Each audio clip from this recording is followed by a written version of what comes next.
November 3rd, 2020. We're going to have a lot of very interesting results today. We're going to be seeing the information as the results start coming in from this election. We're going to see who will be the next president of the United States.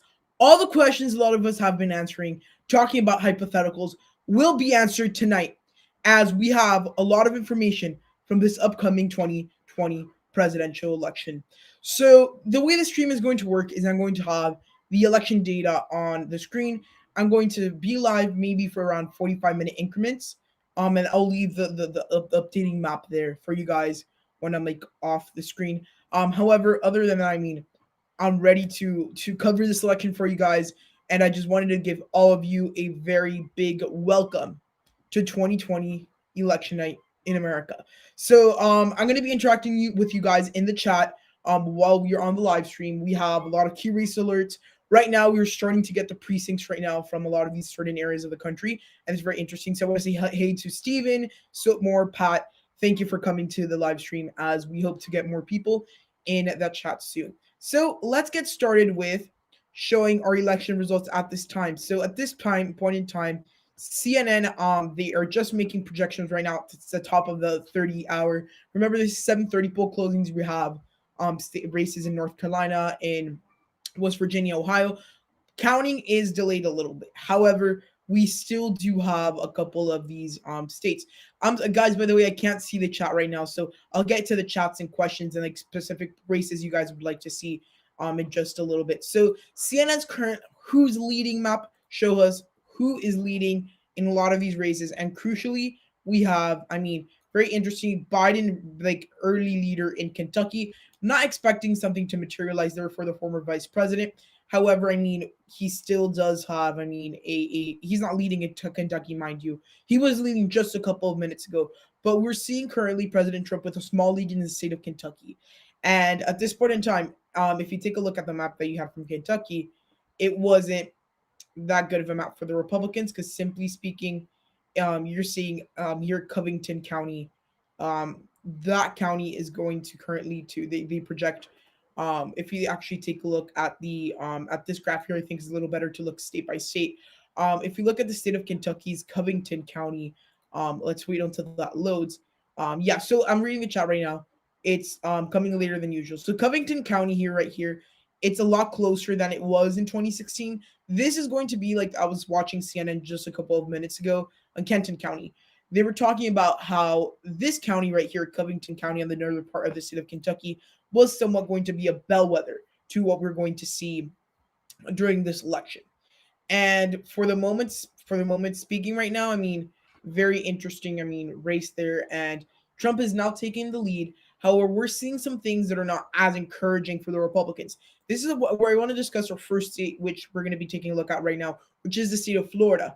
We're going to see something that's not as encouraging for the Republicans. By the way, according to CNN, if you're following CNN, they have called some races. They do have some CNN projections. Right now, the projections they have are Kentucky, or not Kentucky. They have Indiana, and they also have West Virginia. But for the moment speaking right now, Decision Desk has different times of calling races. So right now they have Vermont and Trump winning West Virginia. For example, I want to take a look at the state of Florida. This race right now is pretty close considerably. And we're going to see this race. I don't know why it went to Pennsylvania. I'm really sorry, guys. But we're going to be seeing a race that is going to be close in Florida. And we're probably going to be here in the state of Florida for a pretty decent amount of time. Currently speaking, with I think a big parts of the precincts reporting with like over 30% last time I checked. And yeah, so I'm going to check out on Miami-Dade right now. They have about 75% reporting. Wow, that's a lot. They already have a lot of the vote in. A lot of the vote from these counties are coming in quickly. Miami-Dade County is a lot closer than it was in 2016. Donald Trump has made like 15% increase from what he did in 2016, or like almost a 12% increase. That's a very strong number for the for President Trump. And with a lot of these like smaller counties that just tend to be more red, still outgoing, and certain amount of votes missing in a lot of these counties that might have like some results for President Trump. Like Pinellas County, for example, in Florida, is going to be somewhat closer. And currently speaking, we have the former vice president with a almost 300,000 vote lead, with still a lot of those red counties outgoing. We have a big basket of votes for the Republicans up here in this part of the state. Um, it's not looking, super good for, President Trump in certain aspects, as with already at least 75% of the vote reporting. We have Joe Biden already with over a 50% lead statewide. So I think right now, that's going to be something that's going to be interesting. So I just see that you guys I can show shots. That's a cool feature I didn't know this had. But yeah, at this point in time, we're seeing Florida be a state that's pretty close right now. Um, and at this point in time, it's going to come down to this county right here, Pinellas County. Trump, can he make up a lot of those votes? And he's holding up well in Miami-Dade County. He picked up a lot of votes there, where in 2016 he lost this by a lot. He's building up that vote now. The problems for Trump come that, well, to be honest with you, like most counties, for example, you have a lot of these smaller counties already have 95 or more percent reporting. There are some Trump counties like Collier County. Monroe County is very close. This is also one of those like swing counties, but Monroe is currently going for Trump. In Collier County, this is a very big Trump county. You still have a pretty good amount of votes there missing. But for the Democrats, and I think one of the biggest and most moving things for the Democrats right now is that they have a lot of vote missing in Broward County. They have a ton of votes missing in Palm Beach County. They do have a lot of votes in that county. And for the Republicans, yeah, they have a lot of these smaller counties already almost reporting at 100%. They still do have their share. And then also take a look at Jacksonville. Biden is performing better than Hillary Clinton did there, and they show results pretty constantly. So at this point in time, we're seeing a race in Florida that is not looking too great for President Trump. There is still chance, and we're still missing around 25% of the vote. There's 300,000 votes he needs to make up. Can he get them? Yes, because you still have a lot of those bigger counties. In a lot of places right now, you see President Trump behind. Take a look at Georgia. In the state of Georgia, we currently see, for example, you have some of the vote in with the one Atlanta county, and Biden is doing pretty well there. You have a lot of other red counties, and then you had like a lot more blue counties. Biden is in the lead because of this Atlanta county, and we're starting to get more results from the state of Georgia as we move towards like a more decisive election day. And we're gonna start getting more results by 8 p.m. And yeah, so are there any specific states you guys would like to look at right now? I think right now, Khan. So let me just show your comment right here. So Khan says you start to be afraid that Trump will win Florida. Um, However, the thing is, with the margins that I'm seeing elsewhere, it's looking unlikely for Trump to win Florida right now. Again, we still do have 25% of the vote reporting. However, this is, not too encouraging. He can definitely get that 1.5%, but again, it's very, very early, and we already have a lot of the votes. Take a look at Miami-Dade County.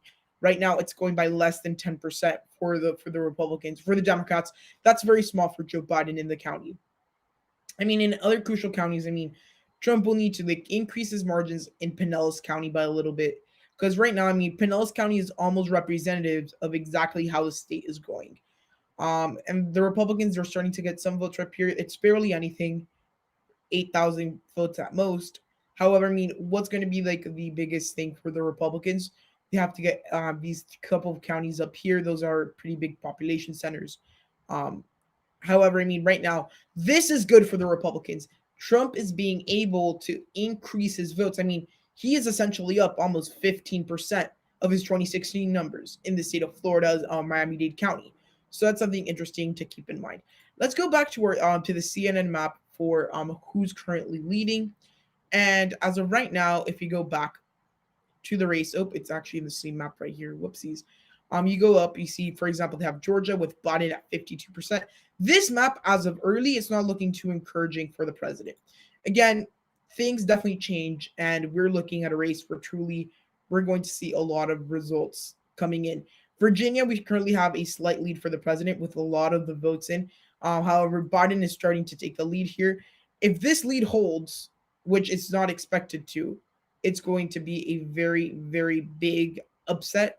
And we're starting to get some bigger counties. For example, here Virginia Beach, that area of the state. For example, we're seeing um the suburbs, like for example, Norfolk, Portsmouth, a lot of those parts we're seeing for Biden, and you have Brunswick County, and then in a lot of these counties, Biden is not that far behind, and especially the ones up here that have a lot more population, here in Virginia Beach. And I think at this point in time, with over 185,000 votes, I mean the race is very very tight. There's probably one of these counties up here. Let me see which one it is. It has a big chunk of votes, and Biden is not too kind. If Trump ends up winning Florida, which at this point, or I mean Virginia, it's not looking like he will, I'm going to be very, very surprised. Going up to some of the other states that we do have currently reporting, let's go up to the north to Vermont. That race is almost called. In New Hampshire, Biden is leading by a pretty big margin. I mean, currently, like he's winning by statewide a margin of maybe like about, oh, here it is, maybe he's winning by a margin of almost 14%. So that's very very crucial for that for those voters right there. So that is currently what we're seeing with a lot of these races going out and going to the state of South Carolina. Currently we're seeing a race where, oh, I don't know what's happening, there we go. Okay, we're seeing a race where the president is ahead. And yeah, I mean at this point in time, it's going to be very very close within the next couple of minutes and hours as we get more details from these races. Oops, I didn't want to press that. Okay, sorry about that, guys. So that is the current status of the presidential race. And right now, CNN has 11 electoral votes for Trump and 0 for Biden. Right now, they just called another race. The decision desk, they called Kentucky for already for Trump. They called West Virginia for Trump, and then they also called here Virginia for Biden because they have different maps right now. Virginia, Biden's leading. I want to take a look at what decision desk has to show us on the Florida counties because I think at this point it's something that's fairly important. Um, let's see right here. Yeah, right now the race in Florida is around 2.5 points right now, with almost like on average 85%. And they don't know exactly how much of the vote is in. Um, at this point, not looking too encouraging for the for President Trump in Florida. He still probably could win. However, there's many things that need to happen for that to happen. So, are there any questions in the chat right now? I mean, like, do you guys want to look at a specific state? Do you guys want to like take a look at general parts of the country? Because I think that's something that's very interesting. Let's see. Meanwhile, I want to take a look at these the House races, for example. I know there's a House race in Florida that's going to be contested. It's at the bottom of this list. We don't have too many votes in. So yeah, at this point in time, they have this race. Oh, this is interesting. In the 26th district, this is supposed to be a contested race. The Democrat has 100% of the votes with 146,000 votes counted, and with the estimated votes of like 41 to 48%.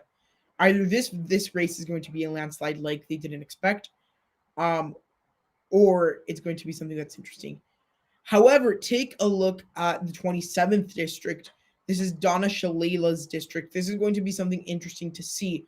With over 95% of the vote, and they expect Maria Salazar, the Republican, they expect right now is in the lead. With over, they have 1,000 vote lead. However, Donna Shalala might be losing her House seat, which is something that's going to be interesting considering how big of a figure she's in South Florida. So Evan F asked to look at Pennsylvania. I don't think we have results from Pennsylvania. If we do have results, which I'm pretty sure we don't right now, I'll be more than happy to go show you Pennsylvania. Yeah, I mean, at this point in time, the states that are going to be the most impactful on this election are going to be the states of Florida and Pennsylvania. So yeah, we don't have anything in Pennsylvania. However, we do have the state of Ohio with votes coming in. At this point in time, I think if we see the trends, for example, here's, yeah, it's going to be a lot of bigger votes because we have Lorain County. This is Cleveland suburbs going to Biden right now. That's a very Democratic county. Columbus, again, that's another big part of Ohio that's very Democratic. We're missing the Republican counties of Ohio down here in Cincinnati. That's what we're missing right now for the Republicans. And yeah, at this point in time, we're looking at a race that's going to be very, very, very interesting, very, very crucial. And at the end of the day, it's going to matter what happens in these races. And let's take a look at the state of Georgia because we're starting to get more precincts reporting from the state. Right now, yeah, we're starting to get a lot more Republican counties. The margin is narrowing down a little bit. Currently, still Biden is in the lead. Again, he's the early leader right now. But yeah, I mean, I think essentially at this point in time, we are looking at a race that might be very close here in the state of Georgia. So yeah, these are the results that we have right now. So let's take a look at the Senate races. We haven't taken a look at that. Let's take a look at these Senate races. When it pertains to the races for the United States Senate, we have a couple races. Kentucky has already been called for Mitch McConnell. So yeah, it's going to Mitch McConnell. West Virginia, Shelley Capito, Sharon Moore Capito, they project she's winning there. In Georgia, you have John Ossoff actually currently in the lead. South Carolina, you have Jamie Harrison ahead by a lot. Virginia, they already called it from Mark Warner, and in New Hampshire, you have Jean Shaheen. That is very interesting right now. When it comes to the House, we have, for example, the race here with for example, 46 Republicans have already won a seat, while the Democrats only currently have 23 seats. The Democrats right now, they have a House district down here in Florida, which right now they won there in 2018. They're currently behind, so they have a lot of votes to count there. However, still it's not going to be such a pretty race right there for Donna Shalala. Taking a look at some other contested House districts or districts they haven't called yet. Um, let's take a look. Oops, I don't know why that happened again. I'm really sorry, guys. Um, take a look at that. I mean, in Georgia, the House districts, closer House districts. If we can find the district. So this district is supposed to leave very close. District 6. Lucy McBath is still winning by a pretty considerable margin. She's the leader. But I mean, as of right now, this is what we have in these races. So let's see if we can put this who's leading map back up so we can put that perfectly correct. So you guys can see kind of who's leading at the moment. Let's see. I'm sorry, guys. I'm having some technical difficulties. So I'm gonna be right back. I'll be back in like 5 minutes. For a break. I'm gonna leave the who's leading map from CNN so you guys can see the live results. Um, while I'm away on that break. So I'll see you guys pretty soon. And yeah. So take a look at this. I think it's something that's very important to see. And yeah.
Okay, so can you guys hear me now? So we're back. So right now, yeah, we have a lot of things that are coming up right now. Um, Poll closings are just within the next 10 minutes. And as of right now, I mean, in Florida, it's becoming very close in Florida. It's a tight race right now. We're starting to get a lot of these more Republican counties in. Let's take a look at the state of Florida as of right now, because the president is starting to get a lot of the vote in from a lot of these decisions right now. So let's take a look at that. So Biden's still in the lead, but not by that much. For example, in the decision desk, I'm going to see how many votes they have right here. So they have around like 9 million votes. On CNN Florida, they have more on here. They have like almost more than 9 million. So here we're seeing a very close race. Let's zoom into the state of Florida. Let's see if this would let us. But yeah, so we're starting to see the Republican precincts in these parts of the states start to fill in. President Trump right now, almost a statistical tie in Florida. It's looking pretty plausible for a Trump victory, considering we still do have a lot of those big states missing in Florida. So let's see if this lets me zoom in, because like, I mean, if it doesn't, that's going to be something that's not too great. But as of right now, I mean, the general early consensus of this map, it's looking like it might be a very tough night for Trump. He's now leading in Georgia, which, I mean, for the Republicans, that's amazing. And I mean, taking a look at some of these other states, they're behind in Ohio. They need Ohio. Trump cannot win the White House without Ohio. It's, put it plain and simple, it's just like that. He really can't win without Ohio. So that's going to be somewhat of an issue for President Trump. And I think at this point in time, it's looking like it's going to be a pretty interesting race. Once Florida, once Ohio, once Georgia goes to the Democrats, consider the election over without even getting to the states. As of right now, they're not calling too many states. Right now, they only have the mode call. I mean, right now they don't have, let's see, the who's leading map. I'm sorry, guys, the website is lacking. Let's just go and use my other website right here. Let's go back home to get more results. And as of right now, I mean, this big part of the East Coast is currently going for Biden. Only very few votes counted in North Carolina. This map does not show you kind of the results in a very good way. However, they do show you some results, which is good. Let's go take a look back at the state of Florida, where I really want to see how this race is headed. At this point in time, Florida is going to be a deciding factor. Let's keep that in mind. Right now, there's a 1-point difference. Where is this coming from? I mean, Miami-Dade County is extremely close right now.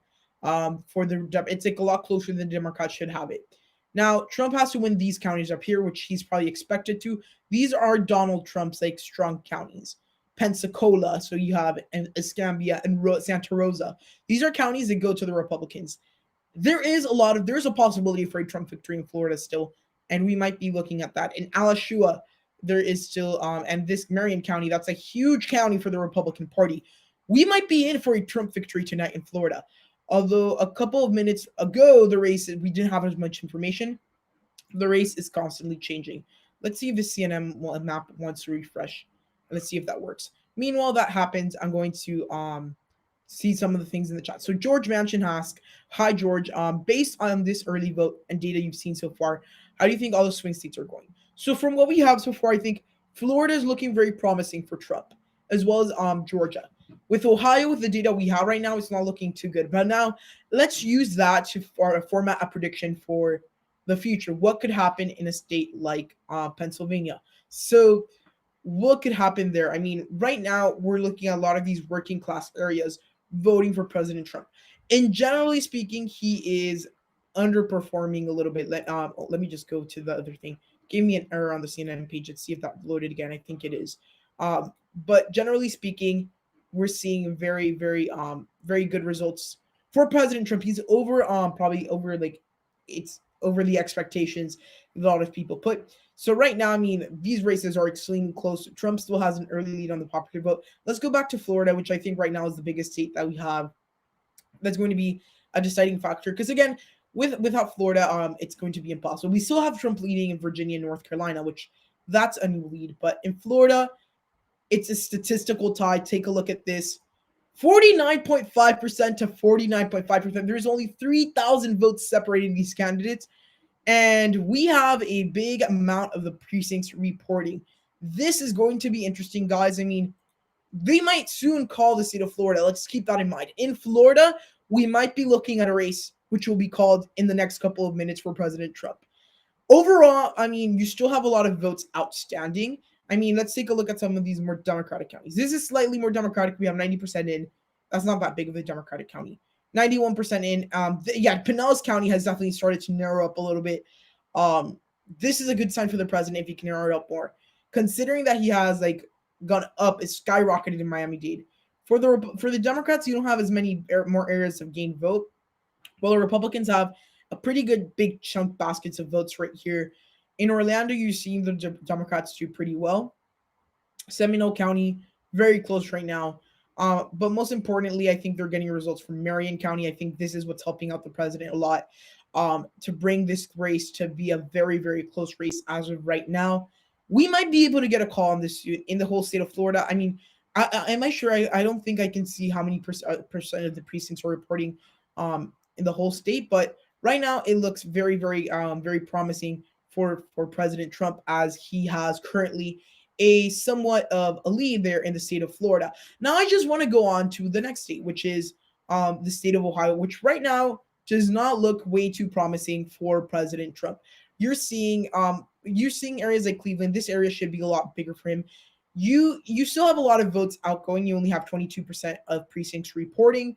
However, at this point in time, we're looking at a very, very interesting race in the state of Ohio. And look, we're going to start to feel a lot of these races and how much they would go by, how they would feel like based on these races. For example, we're going to start to get an idea of what the state of Pennsylvania, for example, might look like based on the results we get from Ohio and based on the results we get from Florida, based on all these results. And generally speaking, Donald Trump is having better night than we expected as of so far. Those results in Florida, which surprisingly, this election might be called a lot faster than you think, because a lot of these states have their ballots already counted. Is just tabulate those ballots, they might be already counted. So I think that's going to be something that's going to be a pretty crucial factor. So, I mean, if that's anything to tell, we might know who the president is sooner rather than later. Now, going into some other counties in the state, for example, or some other parts of the country, let's start talking about more of the presidential level. What would the current map mean? I mean, if these results hold, where Trump is now leading in Florida, remember just a couple of minutes ago he was behind in Florida. That is something that's very interesting. President Trump is now the leader in Florida. This is very, very interesting. This is going to be something that we must keep an eye out for, because President Trump being the leader in Florida is crucial. And he's taken the lead in Georgia, very crucial thing. And at this point in time, this is what matters for this election. If the president is able to hold on to these states, we might be in for a very, very good election for the president. South Carolina, we still have some of those early precincts reporting, although Biden is still in the lead. North Carolina with very little precincts reporting, because remember, they estimate that we start getting results from North Carolina at around 8:15. I mean, currently we don't have as many results from there, but generally speaking, we have a lot of these certain things. So right now, we have a lot of these races that are changing quickly. I want to go back to Florida because this race has recently changed. And take a look at this. Trump was leading by a little bit. Now results are a little bit more tied up. What is happening in Florida? We have a 3,000 vote lead for the president. This might be close. However, we still have a lot of those big red counties still with nothing reporting on the northern part of the state. So with those red counties in the northern part of the state not reporting, I would say that it's very possible that we see a Trump victory in Florida. And that's just going to open up the paths for the president, because keep in mind that for the president, he needs to win in those places, and he needs to win in Florida. He needs to win in Pennsylvania, and he needs to do all those things. And I think at this point in time, he really does need to win in those places. Now, I think we're probably going to be able to make some more projections soon. It's on the top of the hour. We're going to start to get a more clear set of what the electoral map is going to look like with our projected states. I'm going to go into that in a little bit, but let's go back to the decision desk and take a look at some of the Senate races. Because again, while this race is crucial for the whole nation as a whole, at the presidential level, where the president will start to make crucial decisions on what happens to the lives of every American, the United States Senate is going to be very, very crucial.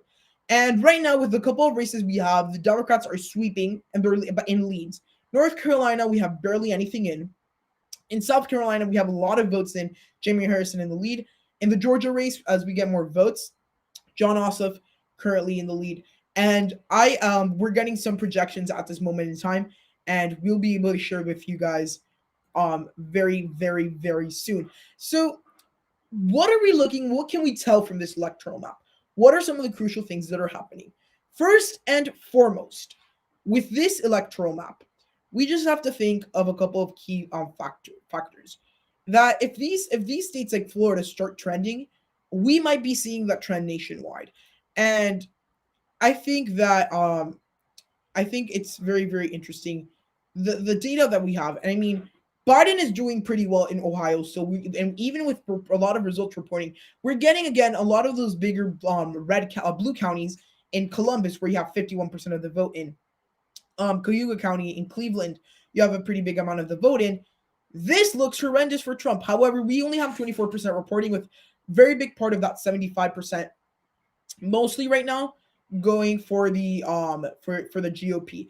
And that's one big trend that we're seeing. Now, for the Democrats, they have Virginia right now, probably going to go to them. This is surprising. I mean, right now Trump is leading in a lot of these Virginia suburbs. There's only very small amount of precincts reporting. I don't know if it's like in Democratic areas or something, but in the state of Virginia, surprisingly, President Trump has a 17-point lead with now over 18% of precincts reporting. Again, keep in mind, it's definitely early, and things can change. Now, the thing to understand here is that even though things can change, if the president can hold up this lead, again, is going to have an impact on the electoral map. And I mean, at this point in time, this electoral map just looks very weird in a way, because think about it. I mean, when would you think that a person, I mean, a Republican would be winning in Virginia, for example, in the circumstances, Virginia, but Virginia and Florida and North Carolina, and then the Democrat is winning in Georgia, South Carolina, and Ohio? It's completely ridiculous. I mean, some of these things, the way they're happening, you wouldn't think that would happen. So, yeah. I think at this point in time, that's something that is very, very interesting. So, I mean, yeah, at this point in time, we're looking at a race that is very, very interesting. Going on to the House races, because we do have some House races that have been called at this hour, and let's take a look at the balance of power for the United States House of Representatives. In the United States House, we have a very interesting thing. Again, it's early, and usually the more east we are, especially with the early poll closing times, the Republicans are leading a lot of these House districts. I think most notably in Florida, we have with this district with 99% reporting according to this, Maria Salazar, the Republican, might end up being the winner and flipping a seat in the House. But generally speaking, the important House races, Democrats are currently leading. We have no House results from that 7th district. However, we do have some results, which right now trend towards the Republicans having a pretty good night, at least picking up at least some seats in the United States House of Representatives. Going on to see some of the CNN projections at this hour, they have a lot more polls right now. Let's just see the map based on projections. So right now, CNN has just projected Oklahoma going to President Trump. They've just projected Indiana going to President Trump, while Joe Biden has carried D.C., Maryland, Delaware, and Massachusetts. Again, since this race is going to be held mostly through mail-in vote and things like that, we're going to be seeing like the actual results later on. We're not going to be seeing everything exactly like right now. And look at this, we're getting results from Texas. I mean, right now we're going to be in for a very interesting election. I mean, take a look at some of these seats filling in. Again, it's early in the night. Hillary Clinton was leading in Texas. They're leading in Texas, and yeah, I think it's very, very interesting at this point in time that we have Joe Biden leading in Texas with a lot of the vote in. I want to take a look at this because this is a very big development in the state of Texas. Where are these votes coming from? And of course, they show you there's these many votes, but they don't show you where they're coming from. So we'll have to check back on the state of Texas a little bit later on. Yeah, Florida right now it's pretty close. It's only 30,000 vote lead as we get these counties filled in. We're getting Pinellas County is increasingly becoming closer. Biden had a big lead in Pinellas County at the beginning of the night. However, I mean, that lead has started to narrow. Guys, I think Florida is going to be a very big factor of tonight. This is also a big factor. Miami-Dade County is a lot closer than it was in 2016. Donald Trump essentially brought down the margin by more than double. So instead of losing by over 30%, he's only losing by a little bit less. So that is like a very insane part of this election. That, I mean, Donald Trump, although he was expected to do horrendous to 2016, he is actually doing pretty well. And I mean, look at this. We're getting more counties in Florida. In the state of Florida, we're seeing, I mean, pretty strong numbers at this point in time. I mean, take a look at this. I mean, Trump is now leading in these two counties where you have a lot of big chunks of votes. This might have just given Trump the election in Florida, which, if it's anything to tell, is very good. Right now in Georgia, it's very close. Taking a look at the results from Georgia, we're starting to get more diversified results. We're getting a lot of the Atlanta results, but we're also getting a lot of those results from the suburbs and other parts of the state. So that is something that's definitely very interesting. And at this point in time, we're looking at a race in the state of Georgia that has Biden ahead. Whether it be by, it's not by a lot.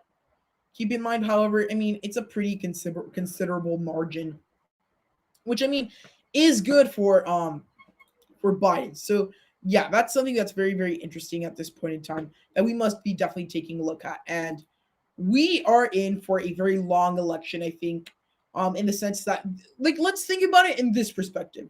What states are going to matter during this election? It's going to be the state of Pennsylvania. It's going to be the state of Florida. And I think, yeah, that's going to be something that's very interesting. So let's keep that in mind. So going up and seeing some of these results that we're starting to get in from a lot of these states that just closed their polls recently, generally this part of the state. And take a look at this. We are having early results in Pennsylvania. I really want to take a look at this. This is a very crucial factor. So yeah, right now we have Pittsburgh results coming in. That's the only county we have in Pennsylvania. Allegheny County. Right now, Biden is blowing Trump out of the water in this county. Again, it's mostly early vote. And this county is not going to be, it's going to be somewhat important. Trump needs to run up his margins here by a little bit more. He's behind by too much right now. He's going to need to win southwestern Pennsylvania, western Pennsylvania as a whole. But, I mean, generally speaking, I think Pennsylvania right now, it's early. Keep in mind, the winner of Pennsylvania is going to probably win this election. However, in Pennsylvania, currently Biden is the winner. Again, it also depends of what perspective you look at this. So I'm going to thank Fabio for the super chat. Thank you for that super chat. If you guys want a super chat, I would really appreciate it during this election live stream. So yeah, in Pennsylvania, Trump needs to run up his margins here. If he does not run up his margins, it's going to be very bad for him. And I think at this point in time, we're starting to see trends that Biden might be in with bigger leads in the bigger areas. And if Biden runs up his numbers in the bigger areas of the state, he's going to be fine. And if you're a Biden supporter here tonight, just know that things are not as easy as they seemed. And in other words, it's going to be something that's going to be very, very, very interesting. So yeah, I mean, you're starting to get some results in other parts of the country. I mean, Pennsylvania or Illinois right now, we have a race that has Trump ahead. That's probably not going to hold. I want to take a look back at Florida. I mean, Trump is starting to build a big lead in Florida with 86% of the lead in.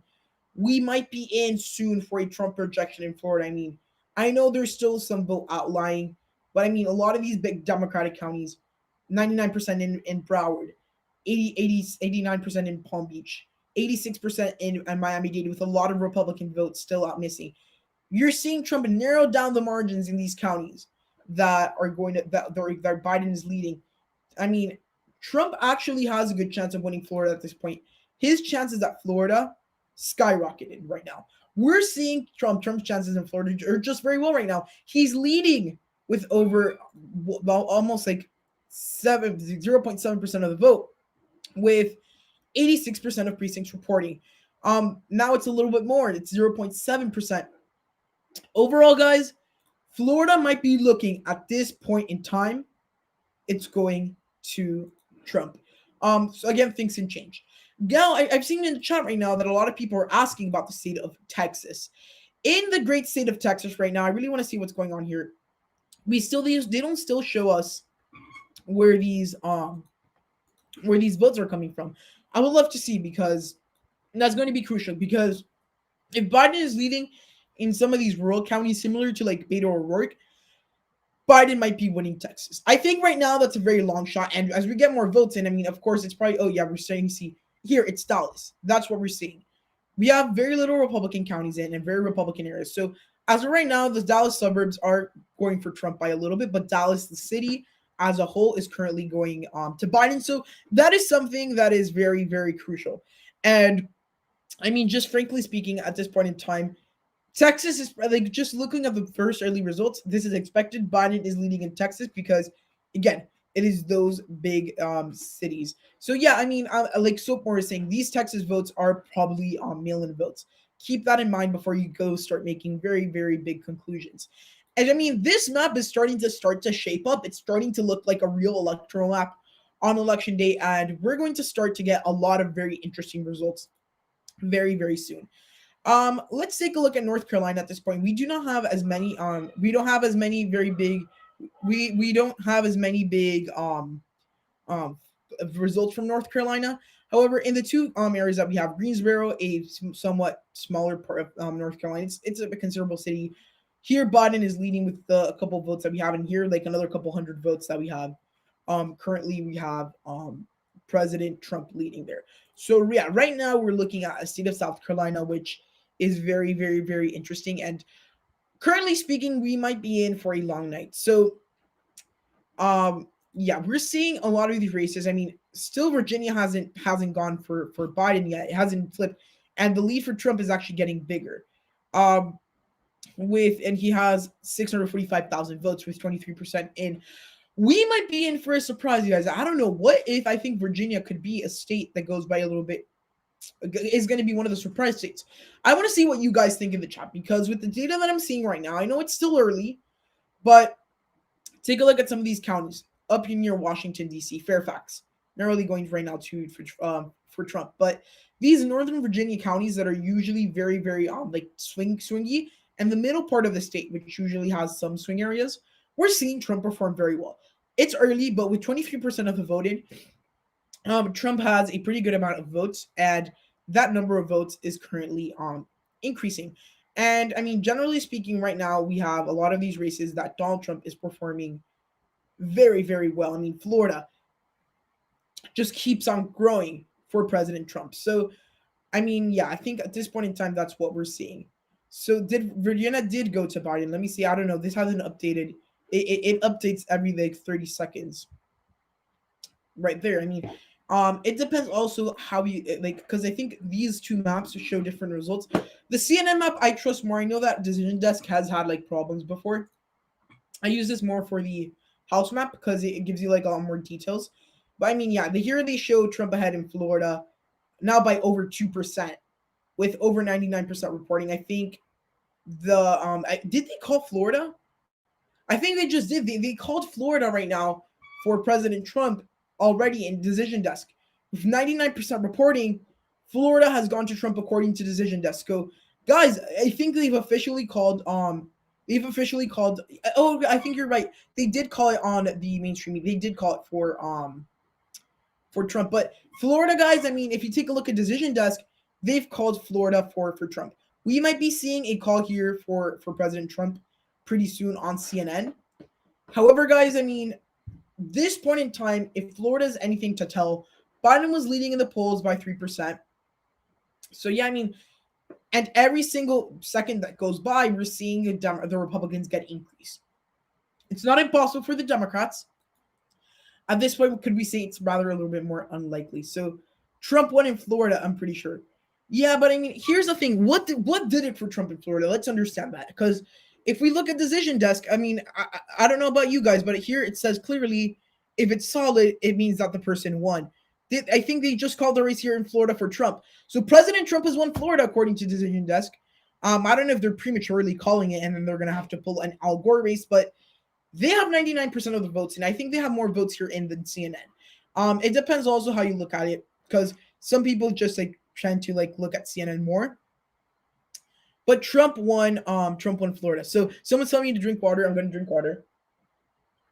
But yeah, I mean, Trump won Florida, guys. I mean, so let's see. I mean, I want to see. I think I see a lot of excitement in the chat for those Trump supporters as we see the state of Florida go to President Trump. And I think at this point in time, we're seeing a race that with over 99% reporting. Actually, I'm taking a look at my television. That's on the other side. So I don't know if that looked a little weird, but I have my television over there set up and I can see the CNN and I see the Florida. It's like 90% reporting Trump with a very big lead.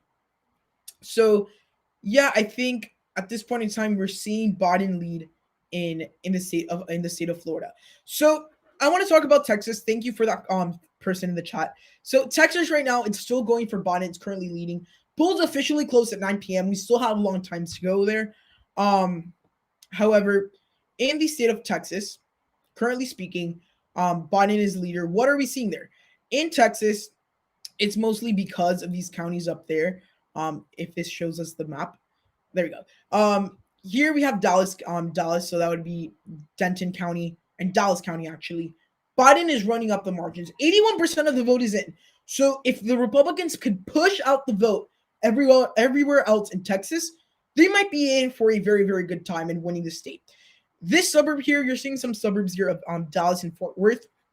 Right now, Trump is the leader. We don't have any precincts reporting from Houston. We have this one random county down near like south of Austin where Trump is the leader. So yeah, Texas right now is a state that we're going to have to take a look at.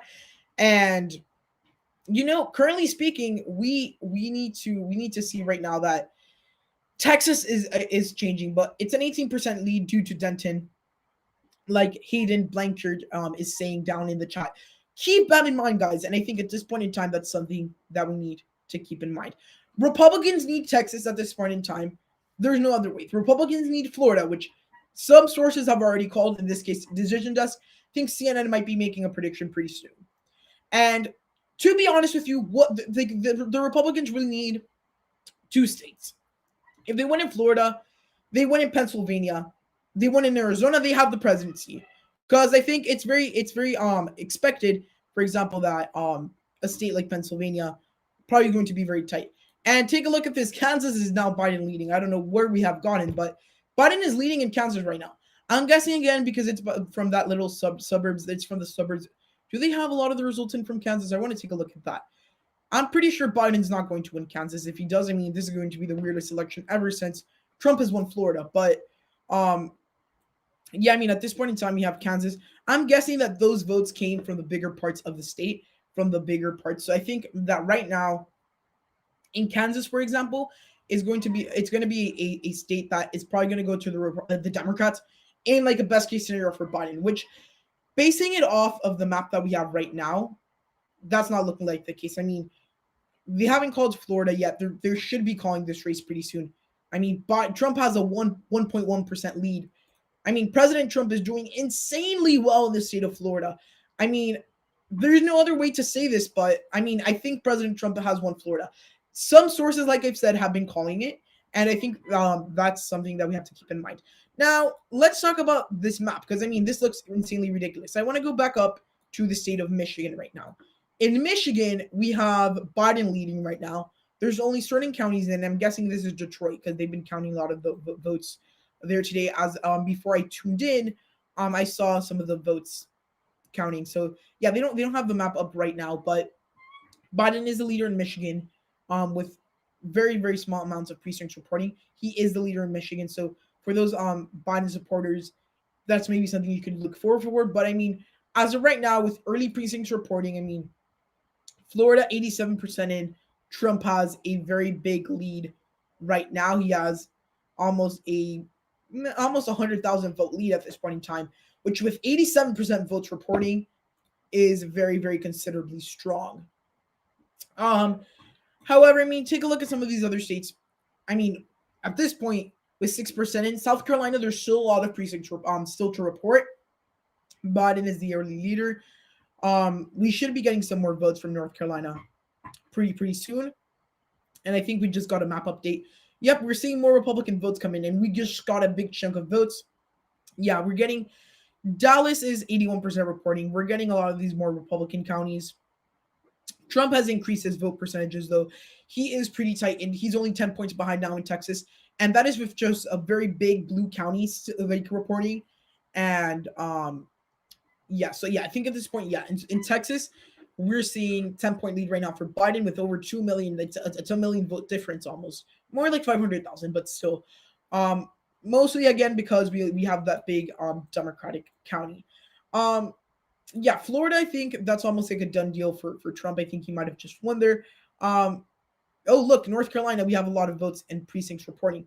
Again, it's more votes here from I don't know why this map is not updating more. Let's take a look at the other map. Let's take a look at Decision Desk. Yeah, here they already called Florida. Right now, Texas is about the same margin. Yeah, we have votes here from North Carolina. So we should take a look at that. In North Carolina, we currently have a lot of the precincts reporting.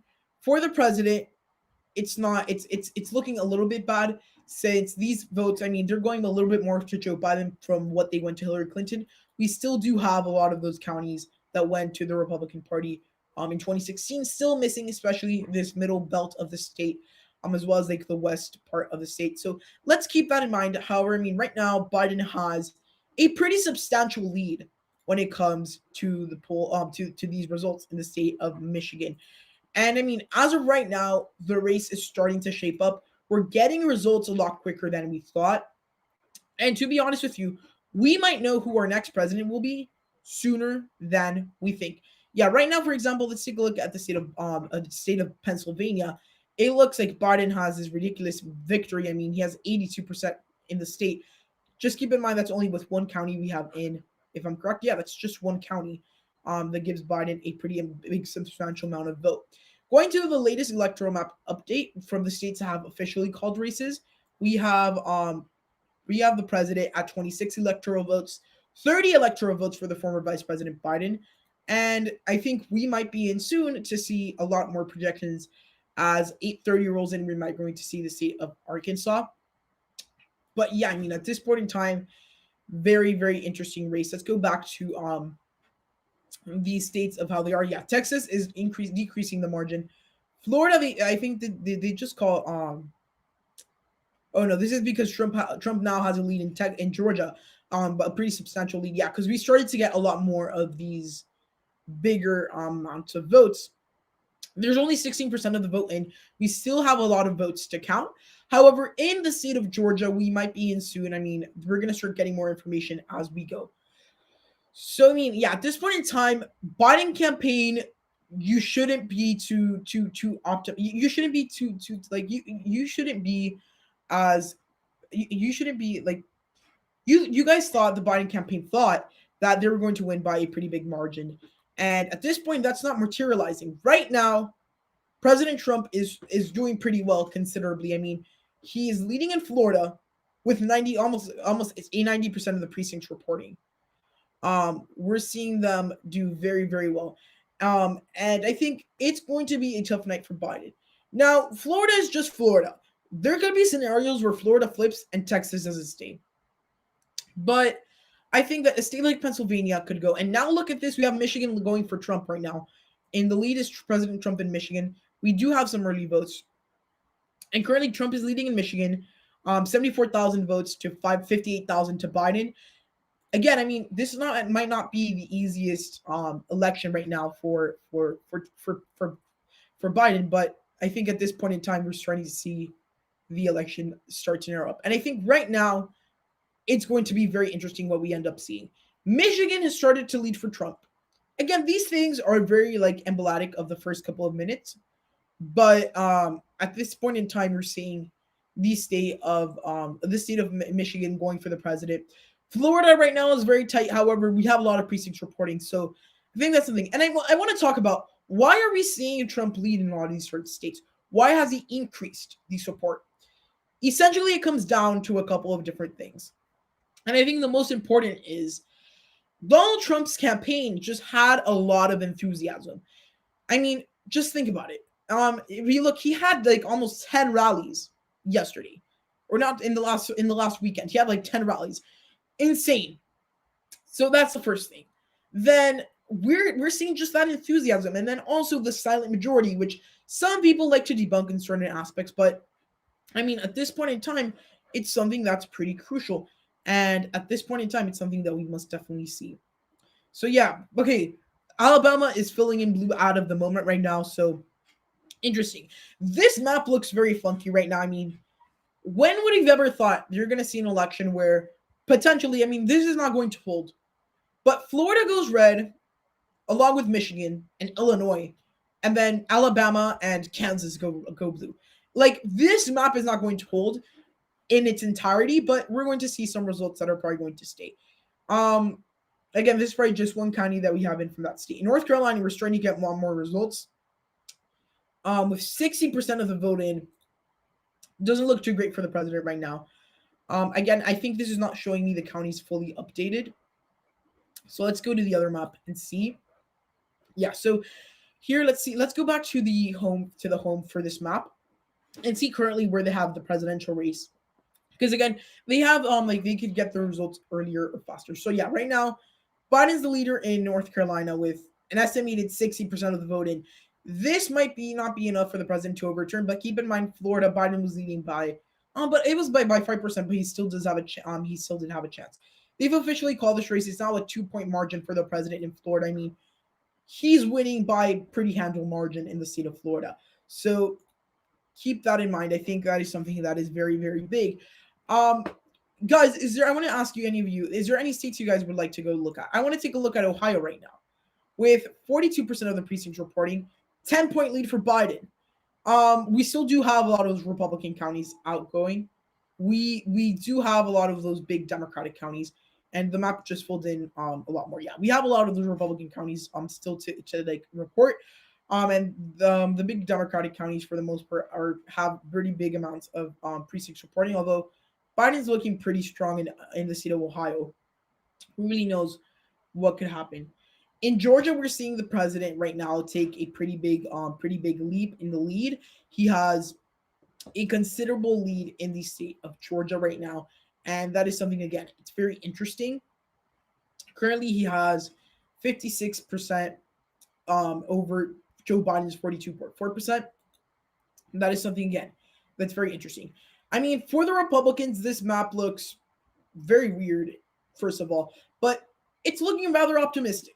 You still have, I mean, a pretty big amount of the votes still missing in Ohio. You have a 60% of the vote, more than half of the votes. A lot of that in Republican counties. That is something that might be good for the president. The president is doing pretty well in Florida.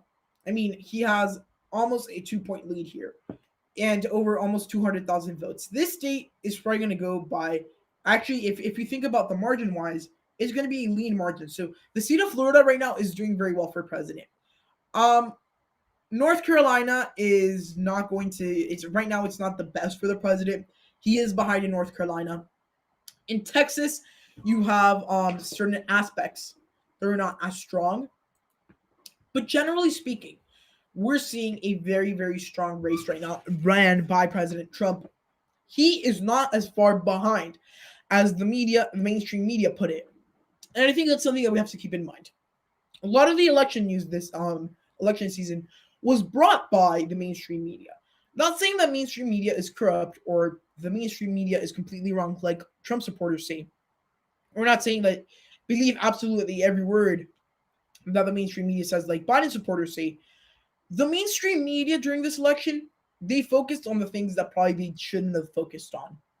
And take a look at the state of Florida right now. I think it's very, very, very interesting.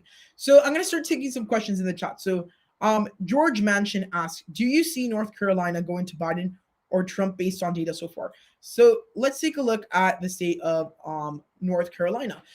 So North Carolina right now, you have 60% reporting. Again, it also depends on the counties that you have. Again, it would help if CNN actually put up the results, but we have here the results for North Carolina. Taking a look at the counties we do have in, President Trump is underperforming in certain parts of the state. However, the big counties are reporting, and a lot of these red counties are still missing votes.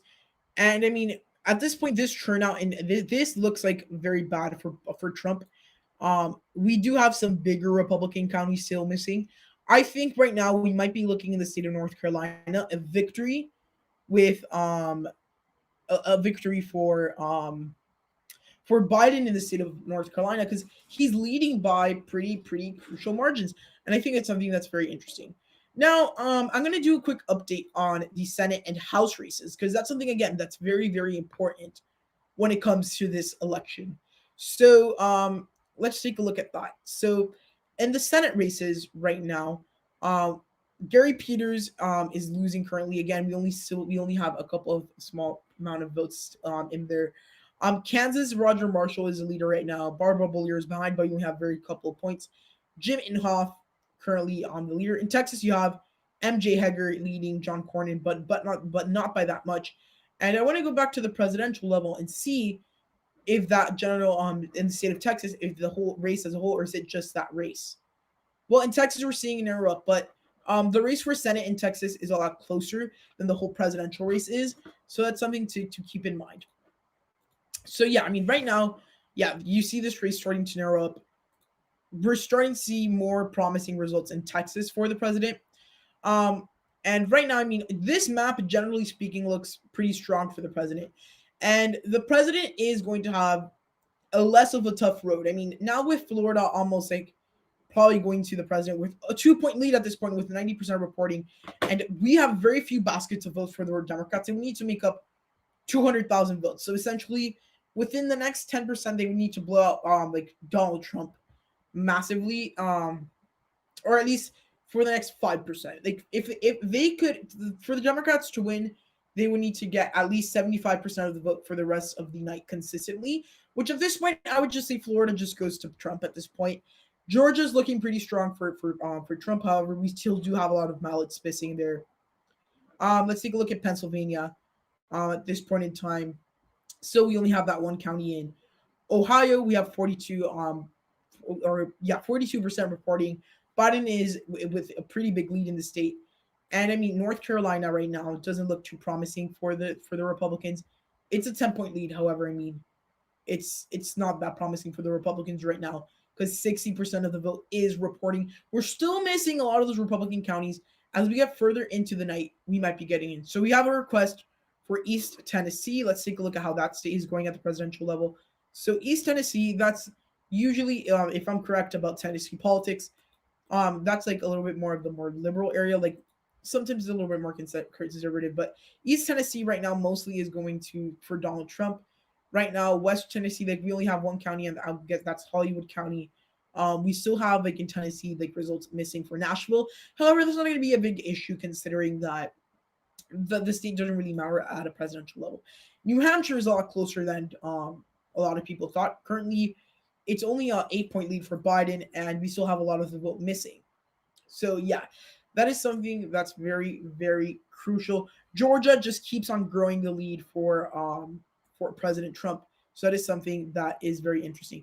Do you guys have any states that you guys would like to take a look at? I would definitely go, and I'm taking requests right now to look at the electoral map as we near the next round of poll closings in 30 minutes.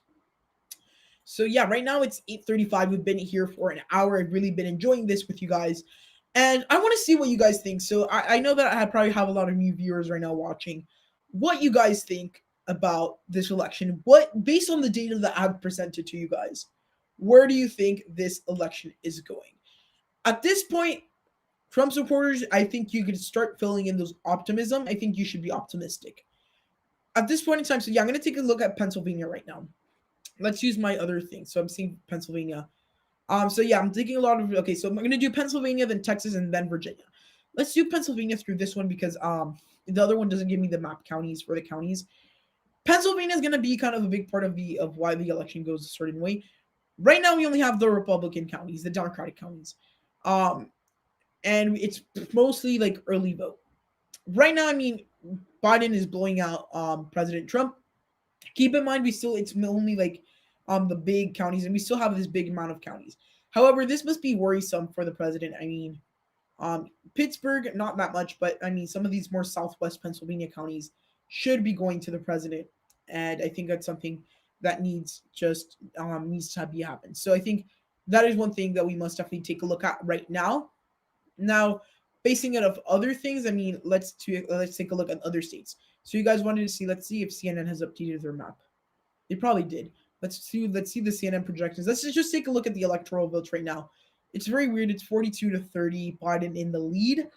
With the who's leading map, which would be just telling us who's leading. I mean, this map looks very, very off. I mean, in Florida, I mean, Trump is pulling away with a big lead.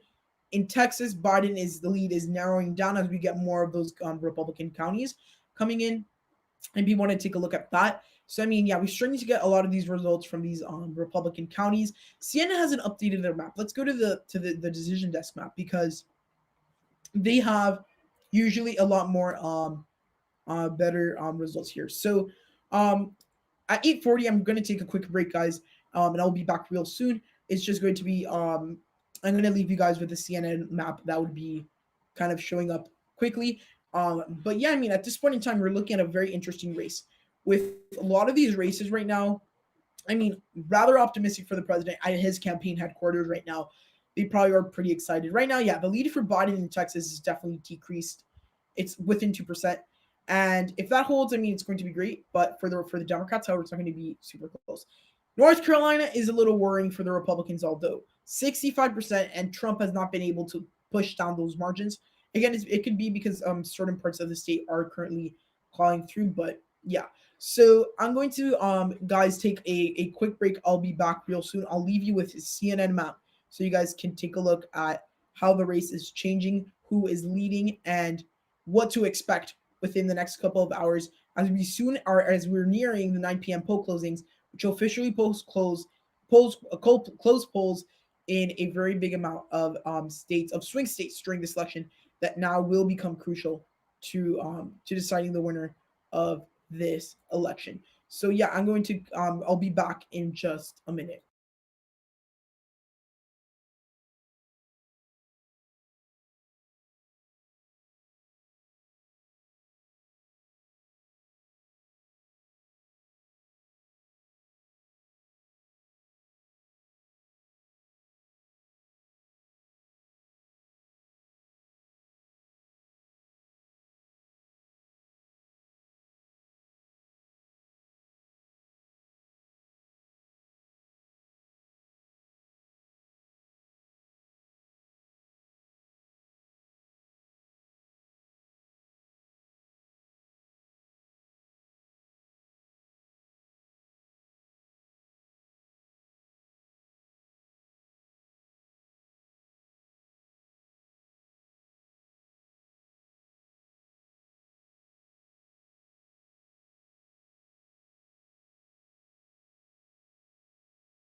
Okay, guys, so I'm back. I don't know if you guys can hear me.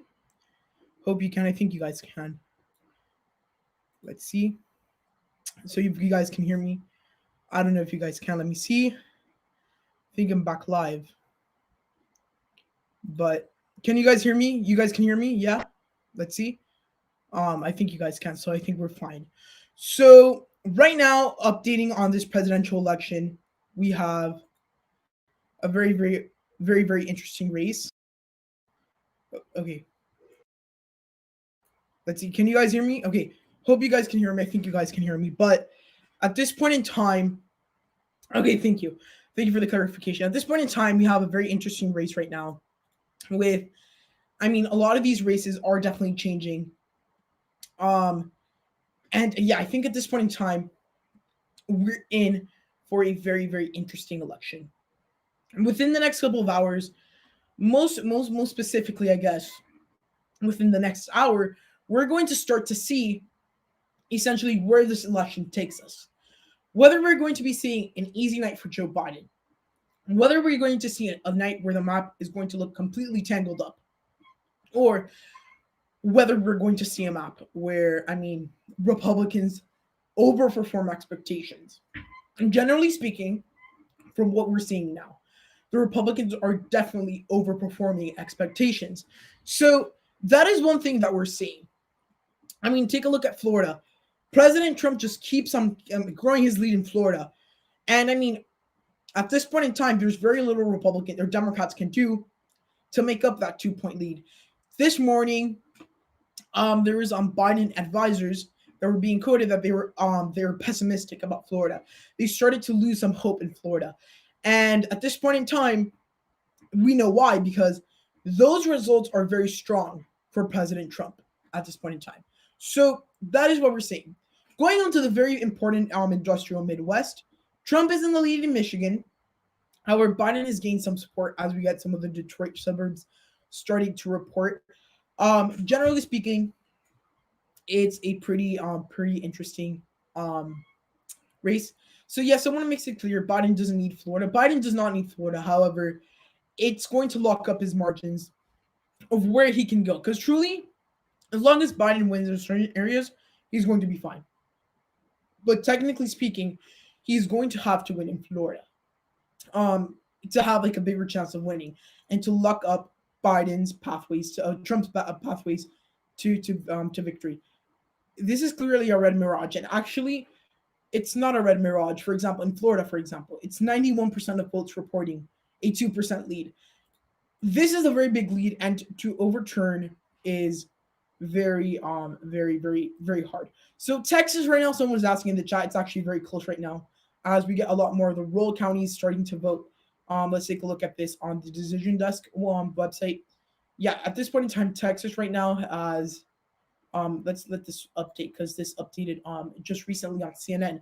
As we get more races right now, we're seeing, for example, in Texas, start to definitely narrow down a little bit. Currently in Texas, it's still a pretty big lead for Trump. However, it's narrowing down a little bit. Here they have Texas right now, 49. It's a 2% difference. I think we might be seeing President Trump take the lead at any moment at this point in time.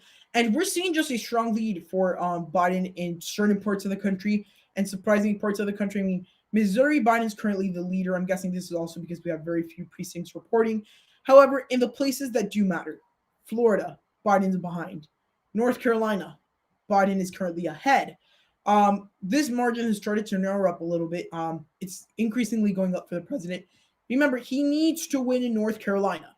The president cannot go to the White House if he doesn't have Texas, Florida, North Carolina, Ohio, which right now Ohio doesn't look too strong for the president. He's behind by 10 points. We only have 50% reporting. Yet again, I mean, most of the counties that are reporting currently are those Democratic counties. I mean, take a look at this. Biden is overperforming Hillary Clinton. However, I mean, you still have to take into account that he has certain aspects that he's underperforming. We still have a lot of votes to count. At the general vote, popular vote, we have 48.5% for Biden, 50.2% for Trump, with Trump with 242 electoral votes currently in the lead. The election results, the final ones, we won't know for sure for a very long time. South Carolina, I mean, this race has like been a little bit closer. It's narrowing down a little bit, but still, Biden's in the lead. However, in Texas, Trump's lead, Biden's lead might be going away pretty soon. So just keep out an eye for that because that could definitely be changing within the next couple of minutes. So yeah, I mean, at this point in time, very interesting race. I want to take a look now at the Senate races, because that's another big pillar of our government, and truly is going to be a big part of this election. In the United States Senate, we have 38 Democrats, just 33 Republicans. We have a couple called races. However, in the major contested races, Barbara Bollier is ahead in Kansas. This is pretty preliminary. MJ Heger is narrowly ahead in Texas, only by 60,000 votes, which happens to be 0.1% of the whole population of the state of Texas vote in this election. South Carolina, Lindsey Graham has taken the lead. In Texas, we have, or in Georgia rather, David Perdue leading. Alabama, we still have Doug Jones leading. However, we still have very few votes counted. So the next state, I really want to take a look at the state of Virginia now, because this state has not gone back to Biden. And the margin has stayed pretty consistent. I mean, right now, if you take a look, you still do have like a lot of these counties up here with only 30% reporting. However, this is pretty symbolic. I mean, the president has been performing pretty well in Virginia statewide. And even still with 34% votes reporting, it's still red. If this goes red, it's going to be one of the most biggest surprises of election night. I mean, essentially, Biden didn't focus too much of his resources there. Neither did Trump. However, he does have his enthusiastic supporters that give him that publicity, that give them that kind of enthusiasm lead there. So yeah, that's a very interesting thing right now going on in the state of Virginia. And generally speaking, for the moments being, we're going to be sitting here waiting for the upcoming results at 9 p.m. Eastern time, which will start to give us a more clear indicator of where this race is heading. In Pennsylvania, we still do not have results. We do have a lot more votes coming in as of right now. This map currently only shows Pittsburgh, but in the other map, it was a ton of more votes. But Pennsylvania right now, it's not looking too strong for Trump. Again, that could also be because we still have some of the votes missing. If we take a look at the presidential map right here, I mean, you would have to think also because we still have a lot of the precincts reporting. Right here, they don't have the race, and I can't actually zoom in for some reason. However, just looking at the map right now, they have Joe Biden currently in the lead with only 1%, or yeah, here they had 9% reporting. So that's pretty weird. Again, also keep in mind that we have to think about the different possibilities because of the mail-in vote. Mail-in vote just you just have to think that because of the mail-in vote, it happens to be that you're probably going to get more Republican results towards the end of election night, towards the more like edge of election night. And that is something that's probably going to happen. And I think if you're a Republican, don't lose your hopes because there's still opportunities out there. And I mean, generally speaking, right now, it's very, very good right now for both parties. The Democrats are doing pretty good in Texas, 3-point lead right now with over 6 million votes counted. They're leading in Ohio by 10 points with 50% counting. They're leading in North Carolina with 6% reporting. I think this state might not be too good for the president. The president has only a 52. I mean, he's behind by 6 points in North Carolina. Is it impossible? No. However, it's not the most likely of scenarios right now. I mean, things could definitely change, but the math doesn't simply add up. I don't know what you guys think about North Carolina. I want to see what you guys think in the chat because that is something that is very, very interesting. And I think it's something we must take a look at because with the state of North Carolina, I think it's important to note that it's going to be interesting because we still do have a lot of the votes missing for the Republican Party. Again, mostly because a lot of those votes from same day or like in-person early voting probably will go to the Republicans. But I mean, in certain states, we might be in soon for a call in Florida. I mean, 91% reporting Trump with a 3-point lead. Very hard to overturn that with 300,000 votes. That's a bigger margin than in 2016 at this point. Texas is going, I mean, it's narrowing up a little bit. But in a lot of these places, we're seeing Biden do very, very well. New Hampshire is surprisingly a lot closer. It's only 6 points, 7 points. And I mean, Virginia, we still do have that lead for President Trump by 17%. Very substantial. However, I think at this point in time, it's something that we must definitely be taking a look at. We have 10 minutes until the next poll closing. And we're going to start getting results from a lot of these places like Arizona, like New Mexico, that which are going to be setting a bigger factor to the electoral map. Um, I want to take a look at the CNN projections. I know they've been making projections all throughout when I've been speaking. Right now, the Republicans have 42 electoral votes. Biden only has 80. Right now, usually it's a very early lead in electoral vote count for the Republicans. However, since a lot of those states haven't been called already, um, the lead isn't that big. We're starting to get some results from Maine. Maine currently, the president is leading. In New Jersey, the president has a small lead. And I mean, Texas is still the lead for Biden is narrowing down a little bit. But based on the amount of votes we already have in from the state, there is a possibility where Joe Biden wins the state of Texas. And again, this would be a very insane electoral map. It would look completely unrealistic if someone would have predicted something like that. But I think at this point in time, this is just a crazy election, one where a lot of people did not expect the things to see. So yeah, the New York Times still says 70% chance to win North Carolina, but you're puzzled. Yeah, I mean, right now in North Carolina, we're looking at a very tough race, and I mean, there's a 70% of chance of Trump winning.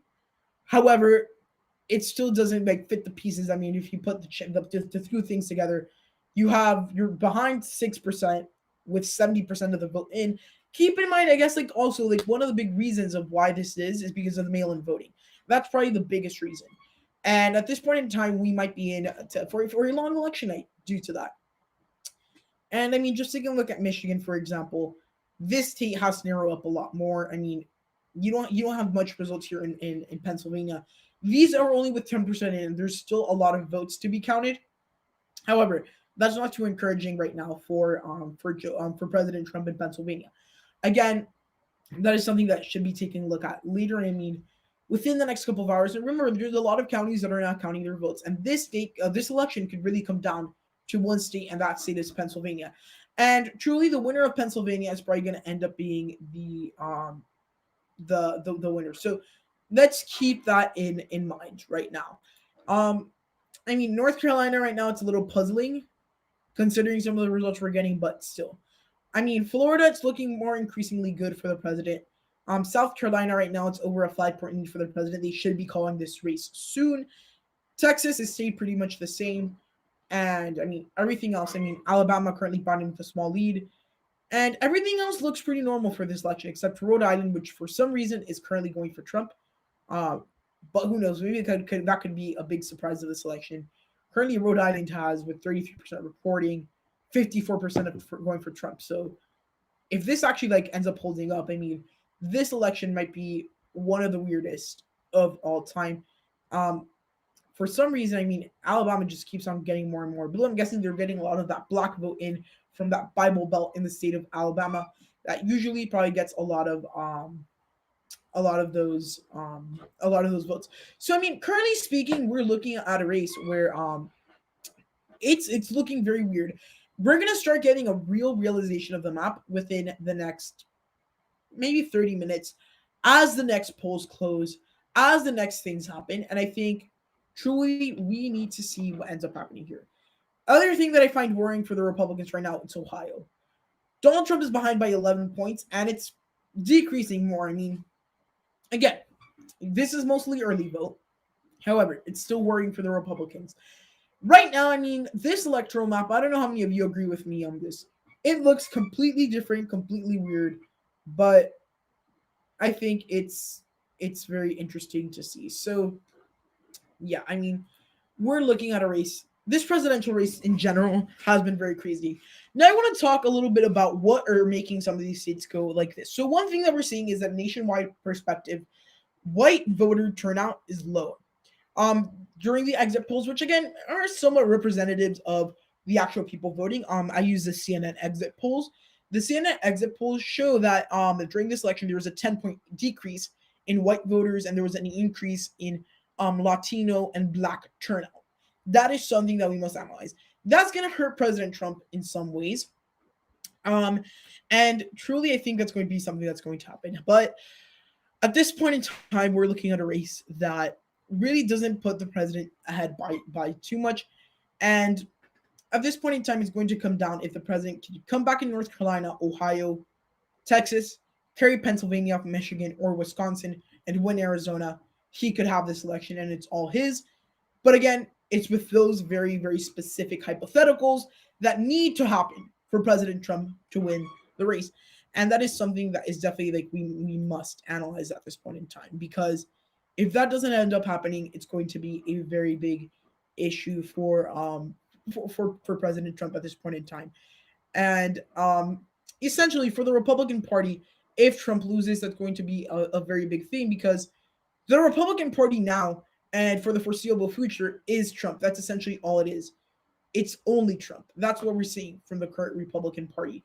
And they're going to have to get their act together because, essentially, the Republican Party right now is simply the Trump Republican Party. Now, what comes after Trump? There's many questions that could be asked. But right now, I don't think is the best time to ask ourselves those questions because, again, things can definitely change. This election right now, with the information we have, it's looking like things might change a lot. However, at this point in time, we're looking at a race where absolutely anything could happen at this point in time. And at this point in time, we're looking at a race where the perspective is really changing a lot. And we're not getting as many projections as we would have expected from past elections, simply because of the mail-in voting, and that's going to be something that's very, very interesting. Now, I want to see what you guys think in the chat. So, who do you guys think is going to win this election? Whose odds have increased or decreased since the beginning of election night? And at this point, who do the odds favor? Who at this point is most likely to win the election? Because at this point, that is something that's extremely, extremely interesting. Now let's go back to this map right here. Taking a look at the vote totals they have. Pennsylvania is still pretty horrendous for the president at this time. We still do have a lot of the Republican vote out. They already called Florida here. I think they messed up here. I think the president does not have 329 million votes. That probably was an error right there. But the president has a pretty consistent lead in Florida. And when it comes to Texas, Biden has a pretty big lead in Texas right now. So that's something that's going to be very, very interesting to see what ends up happening there because, I think at this point in time, Trump supporters should become more optimistic. Biden supporters are a little bit under the weather right now.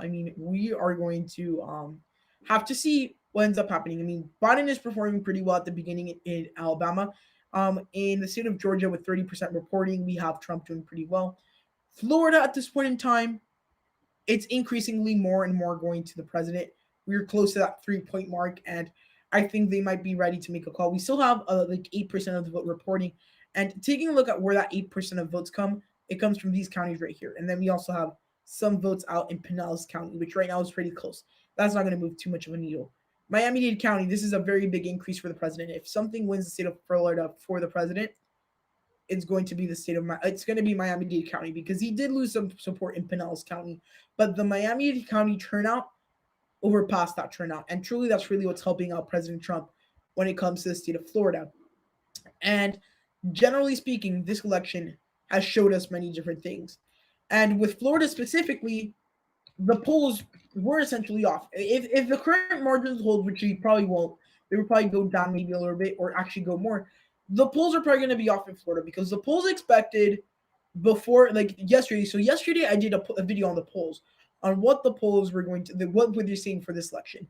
They projected, keep in mind, Biden having a victory in Florida by a margin of, it was 2%. This would be 5%. So that would be outside the margin of error. So I think at this point in time, that would make it very inaccurate. So I think that's something that's very, it's going to also make the reality of are polls going to be right or wrong in the future, and how right they could be, and how are they going to change the polling data? Because if the polls end up being wrong again, it's going to be said soon. And I think at this point in time, that's something that we have to take a look at. This presidential level is election is changing pretty soon. It is 9 p.m. It's the top of the hour. We should be getting more projections very, very fairly soon.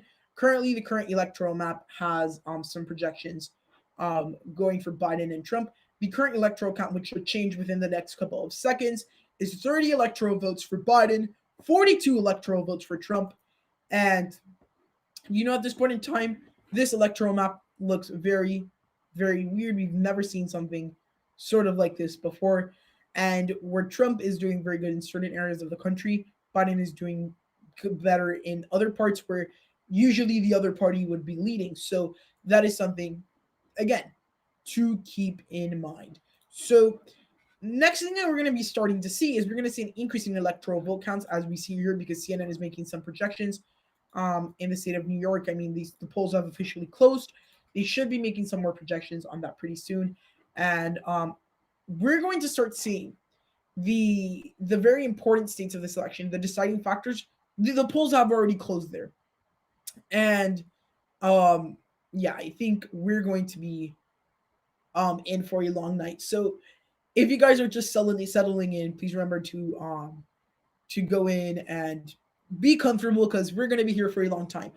And while we wait for more results to come in, I want to talk about a little bit more about the possible civil unrest that could be coming up soon tomorrow, if the election results doesn't go in a general way. So please keep in mind that there is a possibility that we have some sort of civil unrest at a nationwide level. And if that ends up being the case, it's going to be something that is going to be very bad for American democracy, because one would think that as an American people, we could come together during this election and say, this is what, as Americans, this is what we think. But truly, it's come to a point where America is so divided that that might not happen. So, yeah. Let's see. Oh, hey, Ron. So, Ron is saying, so Biden is doing a lot better than I thought he would based on minority shifts and things like that. I think that's true. Biden is doing better, but in certain parts of the country, Biden is underperforming. I mean, if you take a look at this and the map, let's see if it would like to refresh. Let's refresh the map right there, so it gives us the fresh and new results that we have from this hour. But like you were saying, Biden right now is overperforming a little bit in certain parts of the country. However, it's not by this huge amount. And we're seeing President Trump do very well in parts of the country, like Florida. I mean, Florida is going to be probably one of the areas of the country right now you would be surprised, because with 92% of the vote reporting, he has a 2.6% lead, which is pretty substantial at this point in time, nearing almost a whole 3% lead. President Trump is doing well in Virginia. We haven't gotten any new votes from there. In Pennsylvania, we still haven't gotten much of new votes. We still need 85% of the votes reporting. And surely without that, we're not going to be able to tell who's going to win. And right now, we're looking at a race, for example, Texas. It's narrowing up a little bit within a 1%. Trump needs to take the lead within the next couple of minutes with 65% reporting. Let's see if they've updated the map in Texas so we can take a look at where the votes are coming from, because that would really help us out. So yeah, you have a lot of those Houston votes. That's what's giving Biden a big lead right now. That Harris County, Biden is narrowly taking those counties, which are really helping him out. And the support in those counties that's really helping out. You still have a lot of those tiny Texas county with 1,000 votes here, 10,000 votes there. That's something that's going to help out Trump in Texas. So at this point, we're seeing Biden probably going to lose in Texas out of the states he's leading. He's probably going to lose in Florida. He's probably going to lose in Georgia. Ohio, let's take a look at Ohio. In Ohio, let's see Ohio right now. Ohio, with a pretty good amount of the votes reporting, not looking too good for President Trump. Again, for the most part, we might not be able to see the whole results immediately because, again, keep in mind that with this election, we will probably need to see certain things happen. But I mean, at this point in time, in places like Ohio, President Trump needs to win. He's behind right now. He's behind in North Carolina. And I think simply he just needs to get those places out and win. And truly, it's going to be a tough election at this point for the president. So yeah, I mean, we're going to start to see the very crucial calls right now being called right now. And CNN just made a projection calling Arkansas for Trump, New Jersey for Biden. So keep that in mind, adding to the president's electoral count at this time. And here is back with on the map: 73 electoral votes for Biden, 42 for Trump. Trump needs to get ahead in Ohio, where he's behind by pretty much 10 points almost. Now it's a little bit less, it's by 7, but he needs to get behind. He needs to come out ahead and win in the state of North Carolina. He needs to has no other options. And without North Carolina, it's going to become harder and harder each and every day for President Trump to win the election. So guys, I think we're having some technical difficulties with the map. I think it's loading, but meanwhile, I want to see what you guys think in the chat. Like, basing off of the data that we have, where do you think this election is going? Where do you think the balance of power for the US Senate is going? And truly right now, where do you think this election is headed? Because this could be headed in a couple of different ways. I think we might be headed for a Biden victory, although Trump's chances have definitely increased by a lot during the last couple of minutes, because I mean, we're getting like the call in Florida, is just very, very it's for him, it's very good. I mean, I think at this point in time, it's something that's fairly good for President Trump, as he is increasing those margins.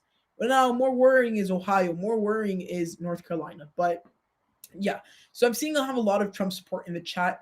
And yeah, I think we might be in for a long election night, guys. Let's see. I think something's not working there. Let me see if that works again. Let me refresh the page. I'm really sorry for the technical difficulty, guys. I have Biden feeling Biden won't have 20,000 recorded lies in his first term. You know, that could be true. I think that generally speaking, a lot of people, President Trump, if you take a look at lies, for example, or exaggerated claims, he has a lot of them. Some of the American people have started voting on that. So I think that's something that we must take a look at. So let's see. I'm going to try to update the results. I mean, I'm really sorry, guys. We have some technical difficulties right now. I'm trying to get it back up. So I'm really sorry, guys. Trump winning Florida by over 3% really surprised me. But I think Florida is not where it's happening. All the sites are slow right now. Okay, I'm really sorry, guys. I really want to give you guys the best coverage, but I mean, the internet is not working with me right now. While I get that figured out, I want to talk to you and give you guys a little bit more of a chat part section of election night as we wait more results in. Where do you guys right now think is going to be Trump's pathway and Trump's ticket to get reelected to the White House? Do you guys think it's going to be through the state of North Carolina, perhaps? Do you guys think it's going to be through winning Virginia, which he was leading by a pretty considerable margin? Do you think it's going to fall more under a region like winning Nevada and a combination of other states? Where do you guys think is that going to fall? Because again, it could be a couple of different things, and it truly is going to it's going to be based on those things, and it's going to be one of those places that's going to give Trump the victory tonight. If he does win, it has to be through one of those pathways. Where do you guys think is the most likely? So yeah, let me see if this works right now. I think we have the website back up. Again, I really apologize for the inconvenience of losing that website. I think the websites are slow today because, I mean, a lot of people are checking them out because I think most of Americans today are anxiously waiting to find out who is going to be their next president. And I mean, without judgment, because I am anxiously waiting to see who our next president will be. And at this point in time, it's something that's going to be very, very, very interesting. So I think we might have just gotten the two websites up again. So yeah, they already called Florida in the Decision Desk website. Let's see, it gave me an error on the website, although I think it might be up again. But meanwhile, let's just use Decision Desk while the CNN website gets back. So let me show you guys the stream. I really apologize for that inconvenience, and we're back. So this is I'm using Decision Desk for the moment. CNN is loading, although I think it might be loading soon. However, as soon as it loads, we'll go there. So currently, Donald Trump is a projected winner in Florida, according to Decision Desk. They think that like more than 95% of the vote is in. And truly in Florida, what's probably giving Trump the victory is that Miami-Dade County, like he really drove up that margin in Miami-Dade County. which at this point in time is something that's really helping him out a lot. And I think it's something that's very, very crucial. Guys, we're very close to 2,000 subscribers. I'm really wondering if we could hit it today live on election night. I think we can definitely can. I mean, if you're not yet subscribed, we're almost at 2,000. I would really appreciate it if you guys will, because it would be something that would be definitely very, very cool if it could happen live on election night. And I would really appreciate it if we could get that. So please, if you would like to do that, it would be great. So right now in North Carolina, Biden is ahead by less margin. So here is something that's more it's better for the Trump campaign. They're still behind by 150,000 votes. Let's see if the CNN website yep, I think it kind of did. Oh yeah, it did. It loaded again. So here's the updated map from CNN. Let's see the updated map from CNN. Right now, for example, we see here in North Carolina narrowing up a lot. I mean, right now it's only a 3-point difference with 77% of the vote in. We could see Trump win here. Texas right now is pretty dang close with 65% of the vote reporting. We have almost like a 5-point difference, 0.6%. That's the current state of that. In Pennsylvania, we're seeing the race still going pretty handily to Biden. In Michigan, Trump is still ahead with many votes to count. In Georgia, we haven't had any more votes come in for a very good while now. So maybe we could see that coming in soon. So yeah, I mean, at this point in time, Florida is looking like it's almost a done deal for the President Trump. He has a 3-point lead in Florida. I think at this point there's like barely any possible pathways for a Biden victory in Florida. He would just have to sweep the last 8% of the votes that are reporting. He has a pretty good lead in Florida with over almost a 300,000 vote lead. That is pretty good for President Donald Trump. Again, Texas, this is narrowing up by the second. And generally speaking, let's look at other swing states. Ohio, very crucial pathway for President Trump to the presidency. With 55% reporting right now, it's not, it's not super in his favor. He is close. However, he needs to make it a lot closer for him to win there. So, yeah, I think that we have to think about that. So, yeah, I mean, generally speaking, we're seeing a very good range of results right now, and a lot of these seats are narrowing up. North Carolina is narrowing up. We're seeing Ohio somewhat narrowing up, only a 6% difference at this point in time. We saw how North Carolina went by being a similar margin to now being only less than 3 points away. Those things can definitely change. Up in the Northeast, we still have Rhode Island surprisingly still going for Trump. Who knows? Maybe that's a surprise of this election. New Hampshire currently going 53% for Biden. There's a 10-point lead there. That probably will hold, and that probably would be called soon. And then, I mean, other than that, I mean, Kansas is a surprising race right now, where Biden is leading. Probably not going to hold. However, it is definitely a possibility at this point in time, and we might be looking at that. So, are states like Arizona and Nevada already in? I think they closed their. Well, Arizona closes their polls at 9 p.m., but they don't have anything in at this point in time. I don't know why it just randomly went to Idaho, but who knows? I mean, we're looking at a race right now where, I mean, Trump has the electoral lead right now, 120 to 115. Trump has the popular vote lead right now, 50% to 49% for Joe Biden. They've called some races for him. They've called to Wyoming, South Dakota, that big round of poll closings for him. And President Trump is now leading in Wisconsin right now. This is probably coming from the west part of the state, but right now they have Washington County, which is kind of a suburb of Milwaukee, has 30,000 votes for the president. They haven't updated it here, but yeah, that's looking pretty good for President Trump. Colorado, it's almost like a sweep for President Trump. That's something that we're looking at right now. But yeah, so Texas is just flipped for the president right now. President Trump is currently in the lead in the state of Texas now. I think that you're starting to, definitely get a lot of those more red counties up north, bringing and closing up that margin. This map looks more and more increasingly better for the president.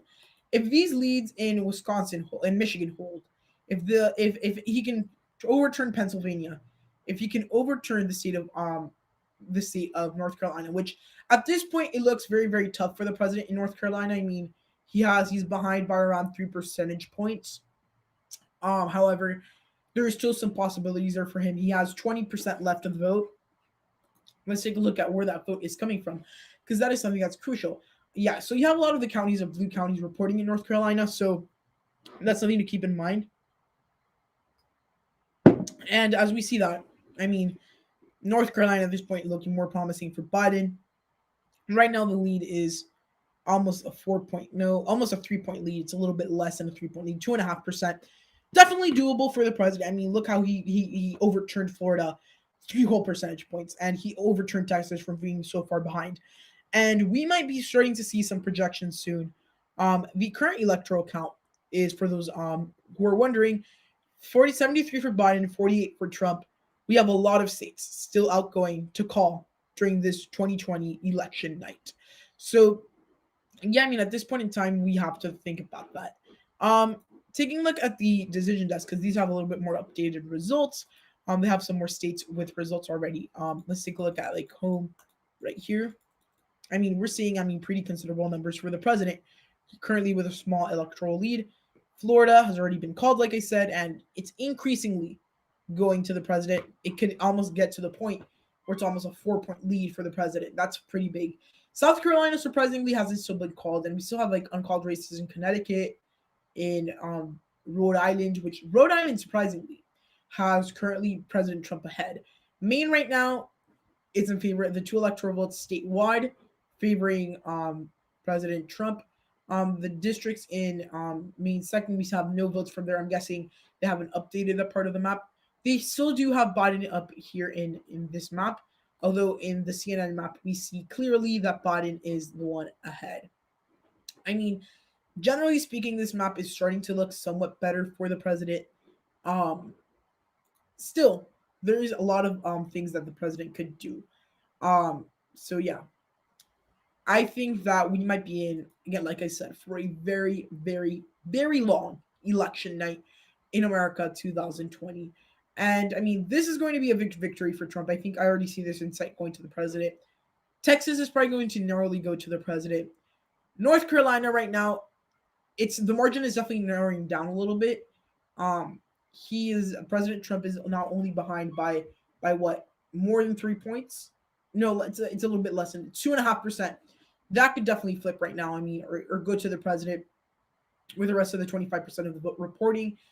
In Ohio, Biden's lead has started to narrow down a little bit with 57% of the vote leading. I think President Trump might have an actual pathway to the presidency tonight. A lot of reporters, a lot of these political analysts, like for the big mainstream media, they would have thought that things like that. They would have thought that Trump really didn't have any possible pathways to the presidency. But I mean, completely to the opposite of what they thought. I mean, Trump's pathways are increasing. And for Republicans that came into this night, I don't know if you guys watched today the election day coverage where they covered kind of Biden and Trump giving like their final like, this is our election day piece. Essentially, if what we saw the president give down a toned down, not so much Trumpy speech. That was very unusual because you would usually feel from the president that like that big sort of quote unquote anger feel, and that we didn't feel during his speech. It was a more mellow speech. I think that was like an expectation the Republicans had coming into tonight, that truly they had very low chances. And their chances are actually pretty high because they are consistently doing well in Virginia. They're keeping that 17-point lead. North Carolina narrowing up a little bit more each and every second. Take a look at Ohio. It's narrowing up a little bit more each and every second. We still have a lot of votes to count. However, we're seeing those votes start to narrow up a little bit, and I think it's something that's truly very, very important during this election. Because, I mean, at the end of the day, what's really going to come down is going to be these states that are swing states, like Ohio. I mean, for President Trump, if he doesn't win Ohio, for example, it's game over. For Biden, he doesn't win a lot of these states, it's over. So I think it's very, very interesting to see what ends up happening in the state of Florida. So I think it's something to see at this point in time. So, oops, I think I went into the wrong tab, guys. So yeah, right now it's something to show you guys that the media currently has different perspective of what could happen during this election. So yeah, I mean, it's something to definitely take a look at during this election. Now, when it comes to a lot of these different things, like we're seeing them contradicting each other For example, here decision desk they have, for example, Biden leading in Texas by 50%. In Texas here, Trump is leading, but narrowly. So the margins have definitely started to shift a little bit. So definitely we're seeing a lot of these different things. So no, we didn't hit 2K yet. I hope we really hit 2K very very soon. If we do so, that would be great for the channel as a whole, and I would really appreciate that if we could hit the 2K by the election night. So um yeah, right now, for example, Michigan is still going for President Trump. Wisconsin has taken the lead for Biden with very little precincts reporting. In Pennsylvania, no more votes counted. North Carolina right now narrowing down. Generally speaking, it's going to be a lot of the same for a very long time. And we might be looking at a race that might go to the Supreme Court or that might go and be heavily litigated because at this point, it's very, very, very close. So, yeah, I mean, it's very, very, very, very, very, very, very interesting. So, I think that yes. So, oh hey Jesse, and hey everyone that watches me, and hey to my new viewers. So while we wait for more results to come up and I'm up to update, I want to have a little discussion with you guys in the chat. Like, I personally feel right now that President Trump's pathways are definitely increasing. His chances of victory are definitely expanding, and he does have his ways of winning. Now, if President Trump does win tonight, what do you think is going to be the leading factor there? So, why do you think is going to be the leading factor if Trump wins there? So, yeah, Jesse, Ohio's looking good for Biden, and North Carolina's looking good for Biden. Although Florida looks horrendous for Biden. Let me see. I was just taking a sip of water. Um, yeah, generally speaking, it looks like a very good night for Biden, and Donald Trump has had his victories in Florida. I mean, keep an eye on North Carolina. It's been narrowing down for the last couple of minutes, narrowing down quickly. I mean, Ohio right now is looking very strong for Biden. 4 point lead, definitely could narrow up. Right now, what I say is the best thing for Biden right now is definitely the Rust Belt. Um, who knows what might end up happening? We're starting to get more results from Maine. We have those votes that are from there, and we still have 40 minutes until the next poll closing. And Biden is currently leading in the electoral count. And I think that is something we must definitely take a look at. However, I think the Republicans definitely do have a lot of outlying states, like South Carolina, they haven't called, but more likely than not, will go to the GOP. Biden has 80 electoral votes at this point in time. And I'm really excited to see what ends up happening. To be honest with you, we're probably not going to know tonight. We're probably going to end up knowing tomorrow for the most likely, but hopefully we are able to know tonight. But in a lot of states, we already have a very big amount of votes. I mean, Florida, I don't know why they haven't called it because let's do the math quickly here in Florida. I mean, if you do the math here, so Trump is leading by 3%, which we could say that 1% would be taking away 2 zeros to that. So that would be what? 50, no, 2%. He's leading by, oh yeah, we already know by how much. Oh, take a look at that. Texas just flipped. Let's do a quick math here in Florida. So Trump is leading by around 350,000 votes. Yeah, 350,000 votes in Florida. Yeah, no, a little bit less, 325,000. And that's a 3% difference. So 325,000, that would be almost like 100,000 votes per percentage point. Biden's going to have to like make up in the next. He's going to have to sweep to win in Florida. It's almost impossible.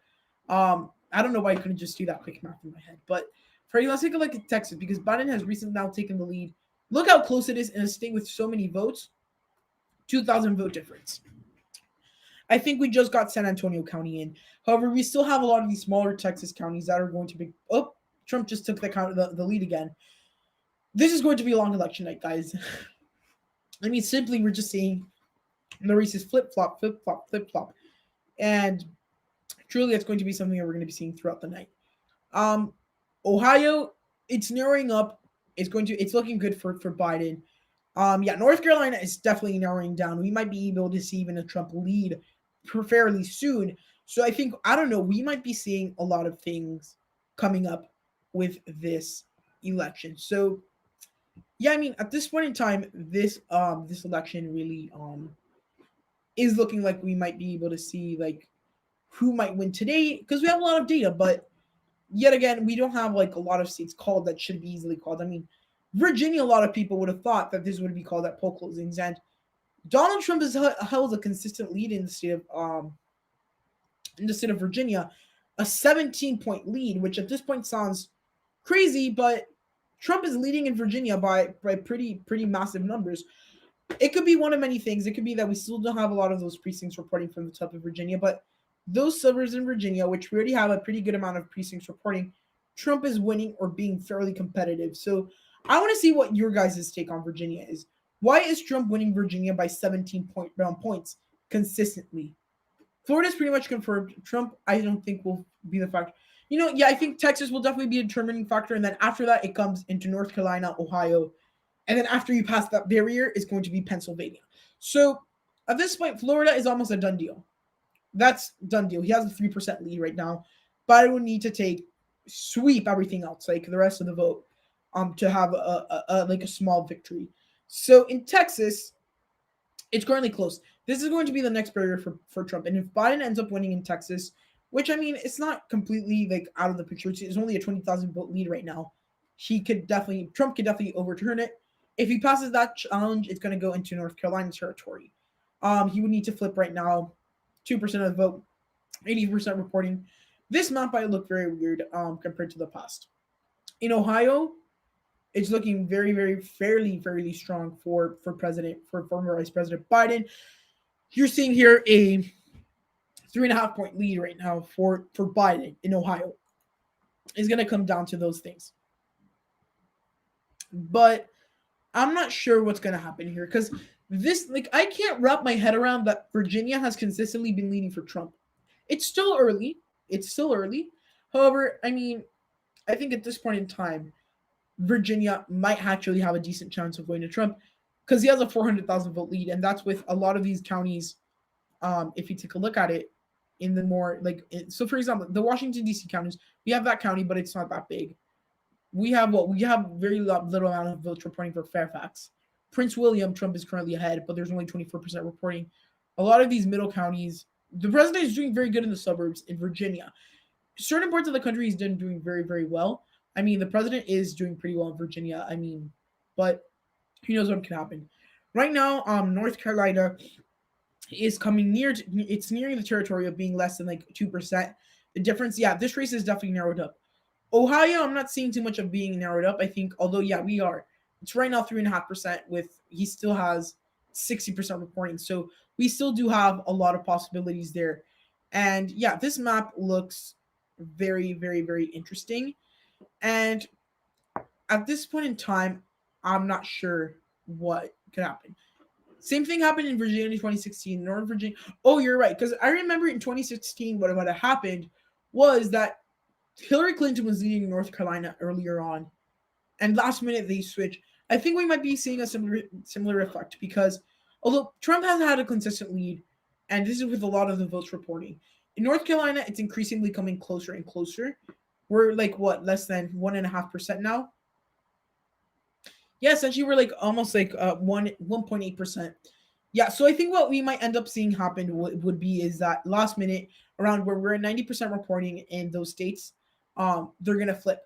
So Virginia would go blue and North Carolina would go red. At this point, that is something that we might definitely be seeing. And at this point in time, we're seeing a very, very good amount of blue states. I mean, the Democrats are probably not going to end up winning in North Dakota. They're probably not going to end up winning in Nebraska. They're not going to end up winning in Kansas, although Biden is doing pretty well in Kansas, and he's been doing pretty well consistently. If Kansas goes, which I really doubt because you still have a lot of these big parts, and I'm guessing that a lot of the Democratic counties have already reported by large numbers, Biden has definitely overperformed in Kansas. However, it's not by that much. And I don't know if you guys remember the Kansas primaries for the United States Senate, but the results were definitely different from what we saw originally. So I think that's something we could see. Yeah, I'm looking at the data right now, and North Carolina is decreasing the margin right now very constantly, and Virginia is definitely changing very quickly. So, guys, I'm going to be back in just a couple of minutes. I'm going to leave you guys with this CNN map so you guys can see it. Will interact while I'm like off the screen for just a couple of seconds, and I'll be back soon to giving you more information about the races in the United States Senate and the presidency.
Okay, guys, I am back now. So let's take a look at some of the things that have changed since I went on the little short break. So right now, very exciting things right now for a lot of voters. So we're starting getting results and precincts from Wisconsin. Very tight right now, but President Trump is in the lead. When it comes to Texas, Biden had taken the lead. Trump is back ahead in Texas by a margin of 200,000 to 20,000 votes, rather. And we're seeing the president do very, very well in those areas. So that is what we're seeing right now. So Florida right now is not changing that much because they've counted most of the ballots. So at this point, I think they should just project Florida to go to Trump because realistically speaking, there are no realistic pathways for a Biden victory. Now, very interestingly, in the state of Missouri, very strong numbers for Biden right now. I'm not sure if those numbers will hold up. However, it looks like they might. So yeah, that's something that we must definitely take a look at right now. So that is the state of Missouri. In North Carolina, the race is narrowing down each and every second. We might be close. We're closer to a point where right now Biden is only winning by almost 1.5%, almost 1.8%. So that race is definitely narrowing down with 80% reporting. There's a lot still outstanding. In the state of Ohio, the race is definitely narrowing down, and by a lot. There's not only a 74,000 vote difference between the two candidates, and Trump is en route to win Ohio.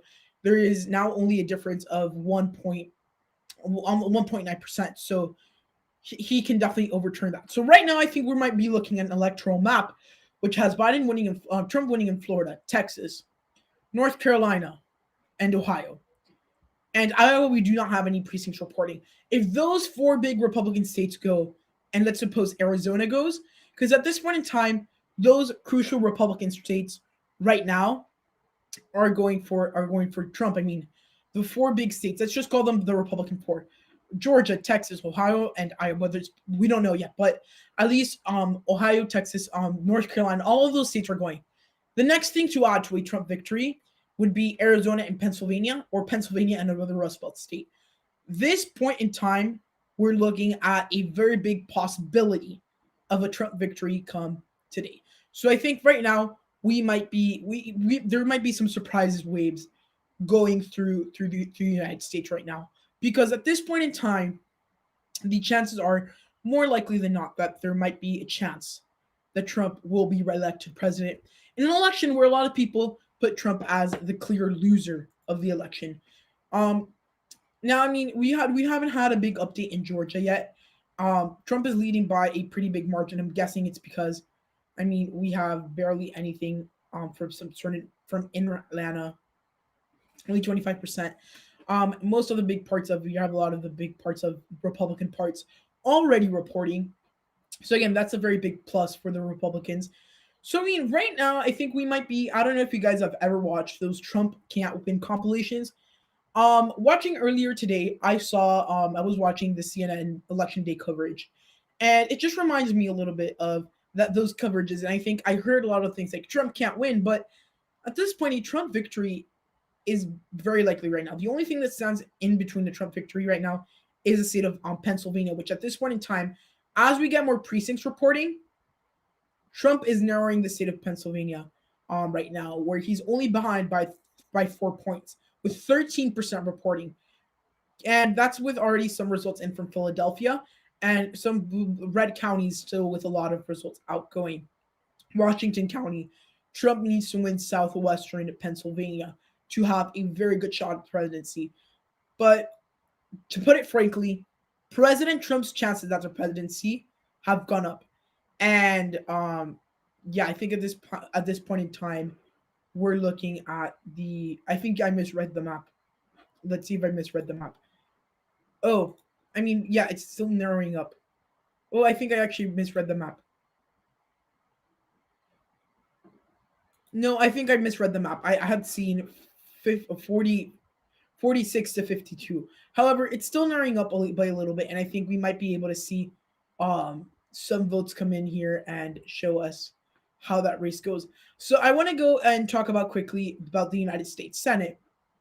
That's a very interesting race right now that we have. So going on to the United States Senate, the Democrats have gained a seat. I'm guessing most likely than not, this is Colorado. For the United States Senate, this is a very big thing. Yeah, Colorado have just gained one seat. The Republicans, in this case, Cory Gardner has lost his re-election bid. The Democrats probably will not lose this seat right here. It's very close right now. There's still a lot to report. They already called John Cornyn's race, so that threat is not there anymore. I want to see this race right here with Joni Ernst. She's doing pretty well. It's still early. I mean, they haven't called South Carolina yet. Lindsey Graham has a pretty good, solid hold on the vote. North Carolina is very, very tight at the senatorial level. Cal Cunningham only leads by around 4,000 votes, so let's keep that in mind. And at the senatorial level, we're seeing a lot of close races. Going back to the presidential map, we're seeing the map change a little bit here and a little bit there, so we're seeing a lot of those different things. So from the races right now, we have Virginia still in the Trump column. The margins are narrowing up. We're seeing Biden go up 1%, Trump go down 1%. We're probably going to see that trend going through the rest of the night. In North Carolina, we're seeing a trend here of 50.3% to 48.5%. yeah, this is definitely narrowing up in North Carolina as we speak, and we're seeing a race now coming down. Yeah, 1.8% hasn't changed much. It's 80% in. In the state of Ohio, again, a lot more narrow, 50.3% to 48.4%, within a couple of votes. I mean, we should know who wins. In Wisconsin, President Trump is narrowly losing by around 1%, and Trump has taken the lead in Missouri and Nebraska and Kansas. He's taken the lead from Biden. Kansas has been surprisingly close during this election. I mean, there's still a lot of votes to be counted. However, it's been close. And surprisingly, we haven't gotten any more votes from Rhode Island, which currently is surprisingly red. Who would have known? So, yeah, I mean, Texas right now is red. Did Ohio just flip? Right now, Ohio. Let's just check this one right here. Let's check decision desk, because on CNN it does not appear as Ohio like gained the vote for the Republicans. But let's just check, because sometimes they have updated results here. So right here, it's very close to flipping. Right here, it's less than 1% in Ohio. Yeah, I mean, Georgia is growing pretty well. Yeah, North Carolina is insanely close right now, guys. I mean, North Carolina right now is 49.17% to 49.68%, according to the Decision Desk. Like, we're less than we're very close there, and we might be taking a look at that soon. Texas right now is Texas right now, Trump has had a pretty big lead right now in Texas. Almost a 1% lead. So Trump is doing a lot better in Texas. So yeah, I mean, at this point in time, you're seeing him go up a lot. So Texas it's looking increasingly more for the president. And generally speaking, nationwide, the president has started to surge in these latest election results. Now, what would be the next barrier for the president to get to the presidency is probably going to be Arizona and one of the Rust Belt states. Michigan does not have much in. The little that it does have in, the 20%, has the president massively ahead. However, those things have probably changed. Pennsylvania has started to narrow down a little bit, and Wisconsin is pretty close. But if we base it off here on Decision Desk, North Carolina should be flipping soon, but they do expect that most of the votes already in, so who knows.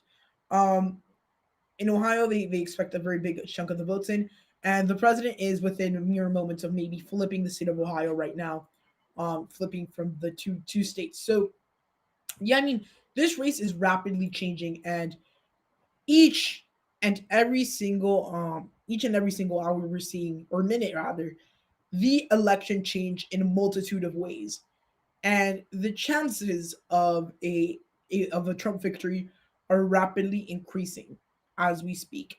Keep in mind that for this election, it's going to be heavily litigated, and to win the election, you're going to have to win the court battles. And unfortunately for the Democrats, they happen to have a lot more Supreme Court justices that are conservative, so that's going to be a problem for the Democrats.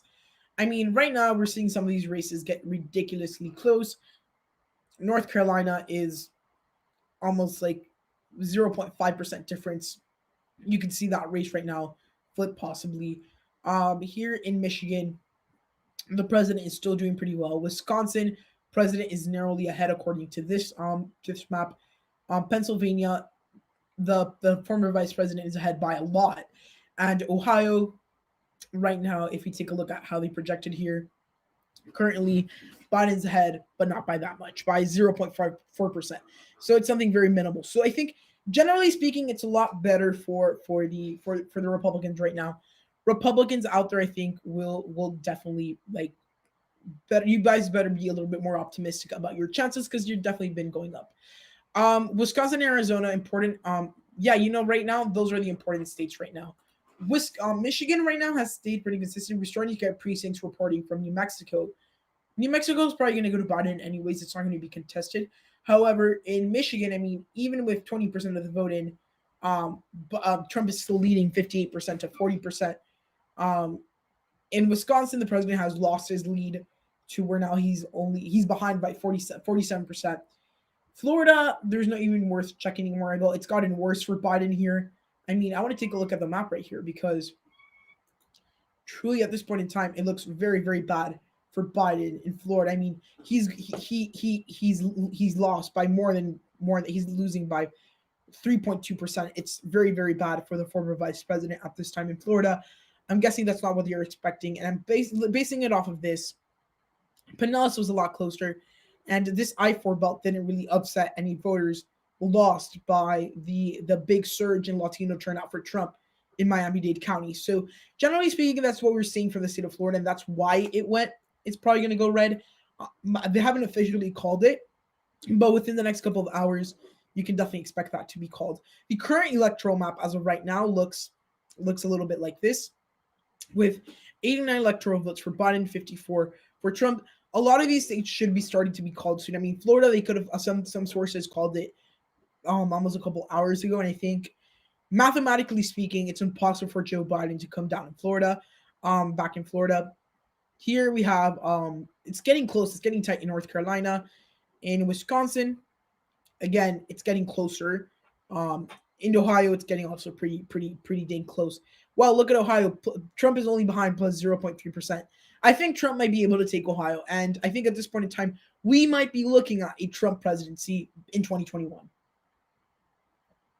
I don't know about you guys, but with the data I'm seeing right now, a Trump victory is looking more and more more. Yeah, okay. You were asking about Kanye getting on the map somewhere. I think I did see that. So if we go here to the decision desk, Kanye West had 5,332 votes in the state of Kentucky.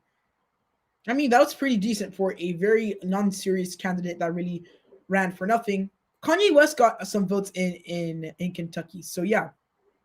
I mean, guys, at this point in time, we're seeing very high possibilities of Trump victory. A Trump victory chances have definitely increased by a lot, and we might be in for a Trump victory. I mean, I don't want to speak prematurely, but I mean, Ohio right now, it looks like it might end up flipping for the president, and I mean, or staying with the president rather. He's only 0.3% behind. There's like less than a 10,000 vote difference.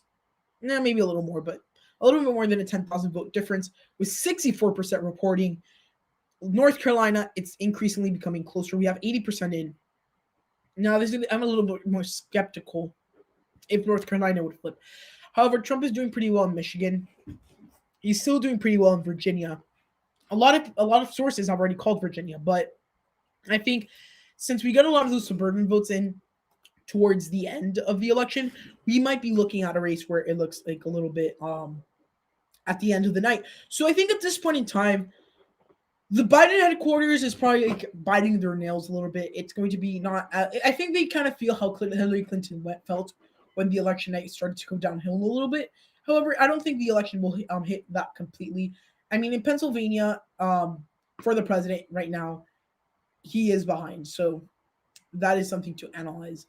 And yeah, North Carolina, the president's going to need some sort of quick vote getting strategy, because he essentially needs to carry 2%. Man, he has to carry like maybe 100,000, 200,000 votes to win, or 100,000 votes to win here. And if you take a look at the map, I think maybe that could be possible, because let's see where the votes outstanding. You still have a lot of Democratic votes outstanding from the big part of the state. But a lot of these red counties, 95, 90, 92, 81 right here, this big suburban county. So yeah, at this point in time in North Carolina, we might be looking at a very bit of a different race. Guys, is there any race that you guys want to take a look at? So someone was asking about Minnesota. Let's see about Minnesota right now. Let me check that out. In Minnesota currently, the current race shows us that there's a Biden victory, a lead. He only has in Minnesota. So yeah, so most of the votes right now in Minnesota are from Minneapolis. And then you have the lake up here, so that would be kind of a more rural county.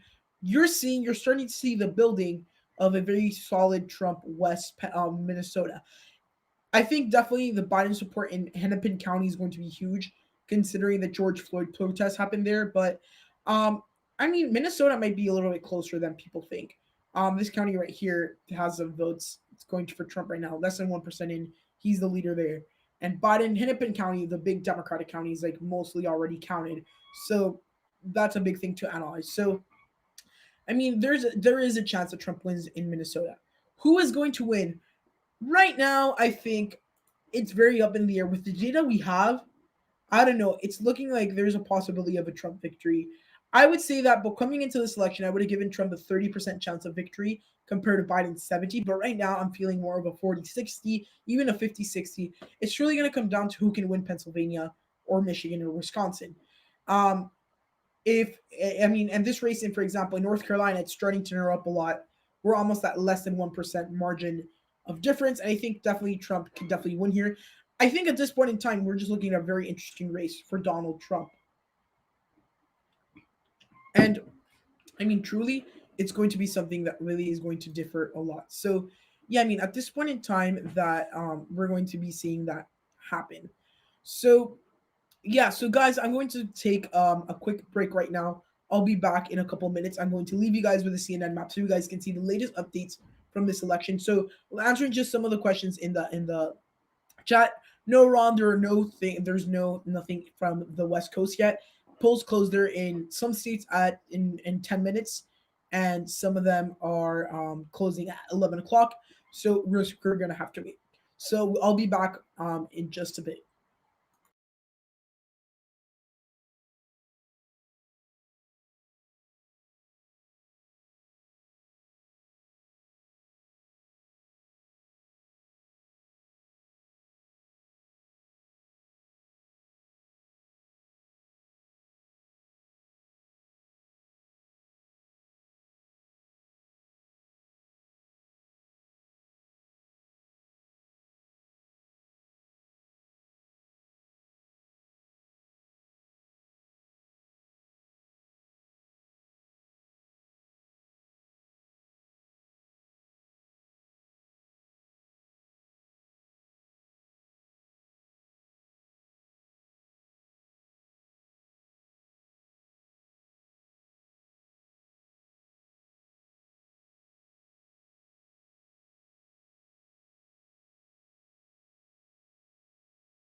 Okay, and we are back. So right now, what we're seeing is a big change in the state of North Carolina. The races in that state, as well as the state of Ohio, have gotten very, very close. Right now in North Carolina, we have a difference of 0.6. Wait, oh, I switched the state, my bad. I was about to say that it flipped right on us. But in North Carolina, 49.7% currently going for Biden, 49.1% for Trump. Very narrow margin right now. I think 30,000 votes. Donald Trump might be winning there very soon. I think he's close to winning the state of North Carolina. That is something that could really realistically happen within the next couple of minutes, or at least flip it from Biden. Now, going on to the other state, I want to take a look at Ohio. Again, another state that is very close right now, 0.3% of the vote. We haven't updated numbers here, but again, Biden is only ahead by 0.3% with 60% of the vote still outlying. So, I mean, it's anyone's guess at this point. So, at this point in time, if you take a look at this race, for example, at this map, they already have Biden leading or losing in Ohio. According to Decision Desk, Trump is the leader in the state of Ohio. So that is something that that is very important to see, and something crucial to see. Is all of this based on the popular vote only? Oh well, this is based on the popular vote. So if you want to take a look at so the electoral votes, if you want to take a look on what that would look like, for example, on the map, you can go up here. So currently the electoral count, for those asking, is 89 for Biden, 72 for Trump. We still have a long ways to go. And poll closings in the western states could happen any minute right now. We haven't updated, the website hasn't updated since 1956. So I think an update should be coming soon when the polls close in these states. And we'll see the change right there. But, I mean, as of right now, I mean, these races are extremely close. According to Decision Desk, though, Biden has lost his lead in Ohio.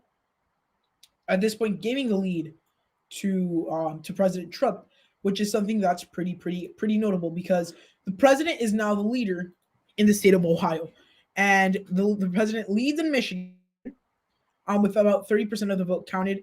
Of course, there's still probably like a lot of votes still to count. However, it's a lead for the president regardless. So, I mean, you're seeing a lot of states. Florida, it's going by more. It's almost at 3.5%. It's no, it's almost 3.5%. That's very big for the president. And in other states, I mean, Ohio right now looking very solid for the president. He is taking the lead to where he now leads by over 2 percentage points. In North Carolina, the race is very close. Donald Trump is they haven't updated here. Votes are mostly in North Carolina, so we'll see what ends up happening there. But as of right now, according to Decision Desk, Trump is the leader in Ohio. Would you say that North Carolina is looking good for Biden? The vote left out seems to be largely metropolitan areas. Maybe, I'm not sure, because there is that possibility, but I think President Trump, since he's so close, maybe he could win certain parts of the district of the state. But at this point, it's truly anyone's guess. So I'm not sure. Polls would have just closed in Nevada, very crucial state, in Iowa, Montana, and the state of Utah. So we're gonna get results and all of that coming in soon from there. I think Ohio looks pretty solid for the president right now. I mean, taking a look at what's outstanding, we still have a lot of vote outstanding in Columbus. Some of these red counties still do have a lot of vote outstanding, though, which is something to note. And generally speaking, Cleveland right now still has a lot of votes like outstanding. So maybe that would be something good for Biden. But I think the president is going to end up winning in Ohio and in North Carolina by the end of the night, basing on the data we do have. I don't know. What do you guys think? Do you think we should hold off on analyzing the Rust Belt until mail ballots? I think that's important because until those mail ballots are counted, it's probably going to be very Republican up in the Rust Belt. In Michigan, in Wisconsin, Pennsylvania, Trump actually has taken the lead now, which is surprising. I want to take a look at how that happened. I think we're getting a lot more counties. So President Trump is now the leader in Pennsylvania, which is pretty interesting. We do have a lot of vote for Philadelphia, which if it's right now, I mean, it's only 20% of the vote, and there's still a lot out, but Trump has now taken the lead in Pennsylvania. So, yeah, let me go check New Hampshire. Oh no, this is not loading. Let me just go and use my other website. Yeah, Trump is now the leader in Pennsylvania, by a little bit. Let's take a look at that. I mean, that's interesting. Let's see if this would like to reload. If it will, great. If not, we'll just have to do the same thing we did for the last time this happened. But Pennsylvania, yeah, Trump is doing very well in southwestern Pennsylvania, and that's essentially getting him a victory. And he's closing up that margin a little bit. But yeah, President Donald Trump is looking like he's going to do something similar to what he did in 2016 in Pennsylvania, although there's still a lot of ballots outstanding. So, again, at this point, it's anyone's guess. Trump will take Ohio, and yeah, I think, yeah, let's see, let's check Ohio. I think at this point, it's likely that, so this is the decision desk. This is more updated than CNN, because CNN, it takes a little longer to update their information. Right now, Trump is leading in all the Rust Belt states. I wouldn't say that's anything because we still have the mail-in ballots, but it's still considerable. In Ohio, we have Donald Trump leading by 3% according to this now, which is pretty considerable margin with about 85% of the voting. I think Ohio might have just gone to Trump. They haven't called it officially, but still. You guys were asking about New Hampshire. You think New Hampshire might go to Trump? Trump might have a chance. It's 8%. I'm not really sure right now what would go there. I think they just flipped Ohio and CNN. I think right now Ohio just flipped from it's 2%. We might be in for a Trump victory, believe it or not. I mean, throughout my last prediction, I was very skeptical. If either person was, it's going to be really close. You're more than sure by that. I'm in my last prediction today. If you guys haven't checked it out, I recommend you guys check it out after. But I projected a very slight victory for the president, and we might be having something similar to that. And I mean, we're seeing the president do very well in Virginia. The margins are decreasing and Biden's starting to gain some support. But look at Florida. I mean, he massively overperformed in Florida. Take a look at, oh God, I think my lighting went off a little bit, but okay. If you take a look at some of these states, I mean, it's very, very, very, very strong for the fight for the president. North Carolina, at this point, very close. I think the president might be able to win North Carolina. North Carolina and Ohio, they keep on narrowing down. Right now, the president's actually ahead in Ohio. So at this point, that looks something that might be very good for the president. I think it's anyone's guess at this point. Like, president has consistently, Trump might be like doing 2016 again. So let's check Arizona. I don't have any precincts right now from here. Let's check if they've reported anything here.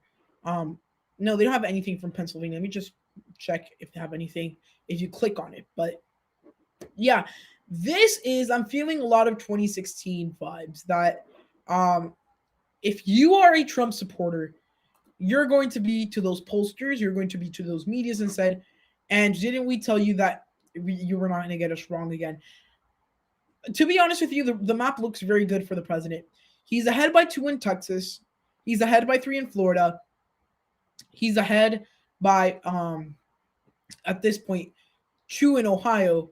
He's ahead, but we still have a lot of vote out in Michigan by 18%. With some vote out in Pennsylvania, he's up by 3. Wisconsin, some vote out. He's up by 3. Generally speaking, the president is having a good night. And generally speaking, I think if you take a look more of like what the mainstream media must be saying right now is they're probably very, very worried. Let's take a look at some of the Senate races. We haven't had an update on that. And actually, we just had an update from this election. So Pima County right now is going to Biden. Right now, Biden's the leader. Guessing this is where Tucson is. Biden has a small lead there. Pinal County, very close right there in Arizona. I think Trump might be close. That's like a suburb of Maricopa. At this point, it's going to be Maricopa that really decides the election. This county is going to be crucial. Yuma County for President Trump to win Arizona. He has to run up the margins there. But as of right now, Biden is the leader in Arizona. But again, Maricopa County is still missing, and that is a very big part of the state. Let's see. Do you guys want to take a look at some of the I wonder if I could see here. I think they have that information. The what's it called? The propositions. I think that's very interesting as well. maybe if we have time at the end of the live stream later on, maybe we're going to be taking a look at that. So yeah, I mean, at this point in time, this election is looking very interesting. Looking at an update in the United States Senate, right now the electoral map, right now they have projected 135 for Trump. So they just called Texas for Trump on here. Oh, never mind. Do not quote me on that. I was wrong. They did not just call Texas for Trump. They have something else here for Trump. I wonder what it is. I think I just can't see it. Oh well, it's 135. Yeah, because they have called Florida for Trump. In Maine's second district, Trump is the leader right now. In Maine's first, oh yeah, right, that's me. And then Nebraska's second. It's still undecided. We don't have any votes in from there. So, yeah. Let's see. Arizona is doing good. Mainstream media is starting to worry. Yeah, I think we're getting a lot of those same 2016 faces. Going on to the United States Senate, I really want to see what's happening here because this is often overshadowed. Right now, the Republicans are probably going to win here. They already called the Lindsey Graham race. That's good. In Georgia, David Perdue has that race almost in the bag. He's probably going to end up winning there. Arizona right now. Yeah, right now, Arizona. Mark Kelly is giving Martha McSally a very big smacking right there. John James is ahead of Michigan, though. We still do have a lot of ballots there. Joni Ernst is doing considerably well in Iowa. North Carolina, Tom Tillis is ahead. 99% of the vote in. I think, ladies and gentlemen, Tom Tillis might have just won his race. There's still some ballots still to report, but I think it's a possibility for a Tom Tillis victory in the United States Senate. Let me read a little bit more of the chat right now. Yeah, I mean, right now we're gearing up for a very interesting election. Yeah, North Carolina flipped red. I think at the senatorial level it did. Yeah, this is at the senatorial level. At the senatorial level, North Carolina is now red. What about the House race? I want to see if they've called some of the House races that were competitive in Georgia. For the House, in some of the competitive races, for example, down here in Florida, pretty good numbers, I guess, for some of the Republicans. I'm going to take a look at the two Georgia races because those were pretty contested. Lucy McBath is still doing pretty well, and Carolyn Bordeaux is again in the lead. Those seats are probably going to flip, although the Democrats might lose 2 seats down in Florida. So at this point in time, we're seeing very strong results there. So Lindsey Graham just just won his race right now. So that's something very interesting to see. And at the congressional level, at the United States House of Representatives level, Democrats are likely to win the majority. However, the Democrats have already picked up 2 seats, which is pretty interesting. Going back to the presidential map, taking a look at the latest from this, Virginia is still going for Trump. Florida is, I think, a big surprise of tonight. People did not expect Florida to go by this much to President Trump. They still haven't called it officially, but I think mathematically speaking, it's unlikely that Biden would carry the state. At this point, it's almost a 400,000 vote deficit that he would have to build up. So at this point, it's just unlikely for former Vice President Biden to win in Florida. It's not unnecessary for his campaign, but his campaign is not having good signs in other places. Texas, a 3-point lead right now with 80% reporting. Not great of a sign. North Carolina is a statistical tie. Right now, you have 1,000 vote difference between the candidates. This race might be flipping red within the next couple of minutes. That race is close. You might see Trump come ahead in the state of North Carolina. In Ohio, we have the president leading by now 3%. We might be getting some calls, and I think after tonight, we're going to see the true facts of this election come out, and we're going to start seeing the president really having his shot at the presidency. And at this point in time, the president does have his shot at the presidency. Biden supporters, do not get worried because there's still a chance. Truly, you just have to win all 3 Rust Belt states. However, basing it off of what we have now, it's not looking too strong. However, whoever wins this election is going to end up winning it by a very close margin. I just said it. North Carolina did just flip red. Take a look at this. North Carolina is now red, 49.6% for 49.2%. I mean, essentially, you would have Georgia, Florida, Texas, Ohio, North Carolina, all those seats. So at this point, it would just be flipping Arizona, which looks a little hard. I mean, he's behind by a little bit, but not by a lot. They already have 70% of the vote in, so it might have been the end for Trump here. I want to see here by how much Maricopa County is going. Yeah, it's by 10%. That's horrible for the president. 100,000 votes there. I think Arizona might be gone for the president. I think the president probably will lose in Arizona, so he would just have to win in Pennsylvania and one of the other Rust Belts to win. Arizona at this point doesn't look too likely to go to the president at this point in time. However, you're seeing the president do very well in all these places. So I think at this point in time, the odds of like winning, I mean, they've gone up a little bit more for Trump like over the course of election night. And this is not a red mirage. A lot of these places have a lot of votes reporting. I think for Biden, we've seen over the last couple of minutes increasing since he's leading in Arizona. That is a crucial place the Democrats or Republicans need to win the election. And at this point in time, pretty hard race, I mean, right now for them. Arizona. Let's see what happens. I mean, in Florida, again, like I said, they should be calling that soon. In North Carolina, with 88% reporting, the president has a 0.4% lead. In Ohio, they have a pretty decent, 3% lead at this point. So, I mean, the president has definitely underperformed his 2016 numbers. And I think, yeah. So, I haven't showed the Electoral College count. I can show you guys right now. The Electoral College count right now is 89 for Biden, 72 for Trump.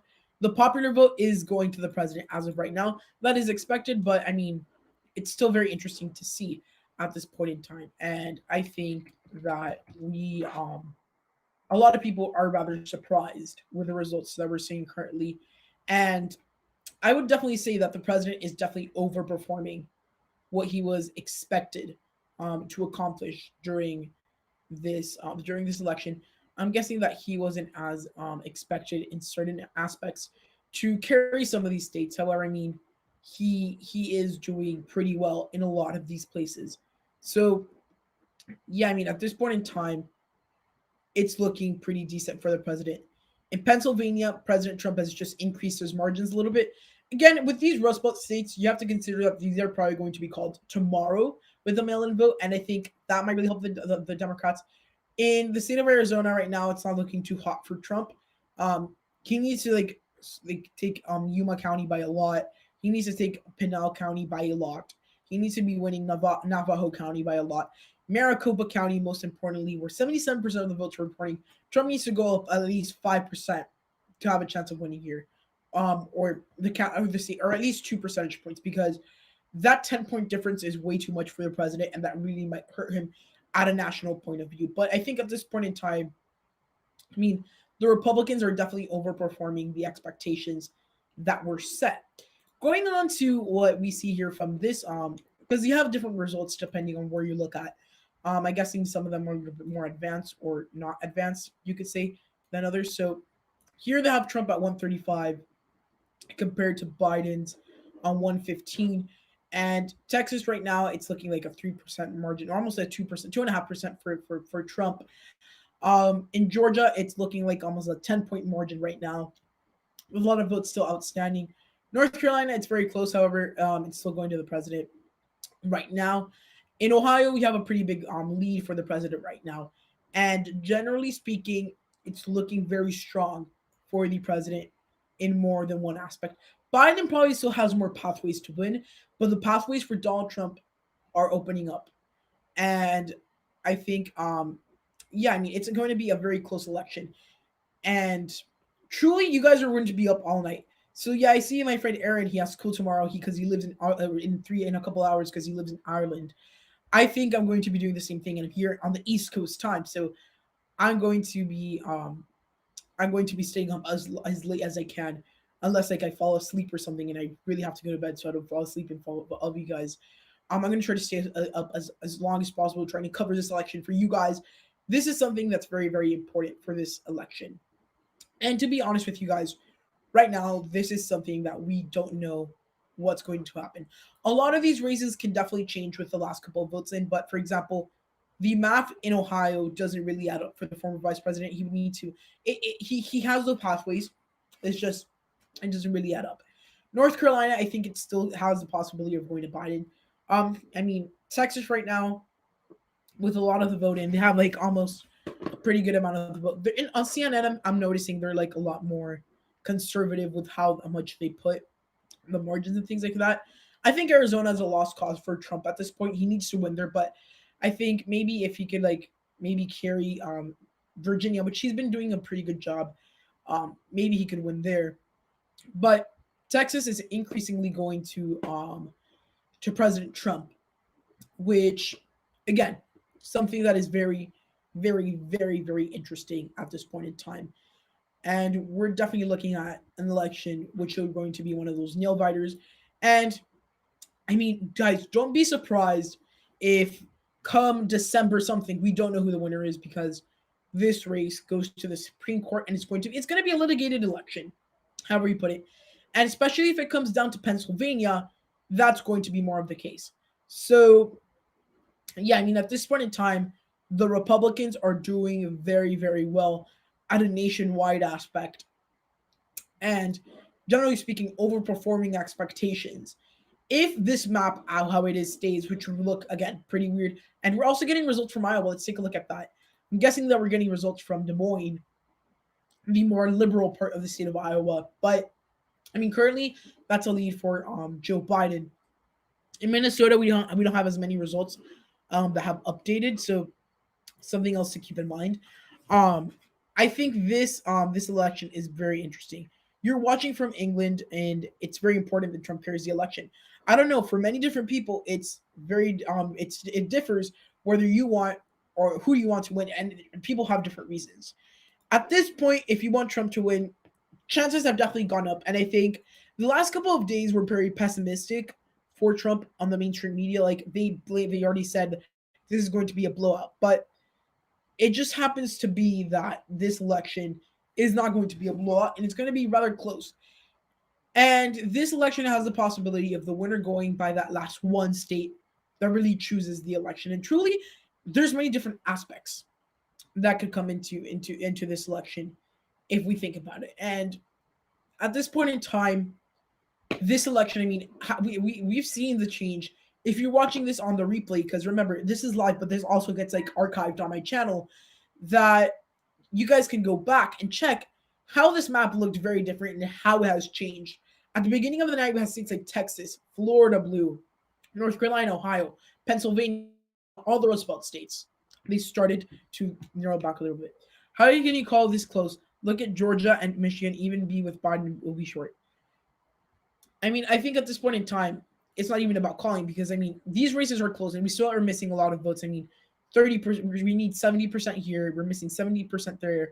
We're missing 78% there, or no, 68% there.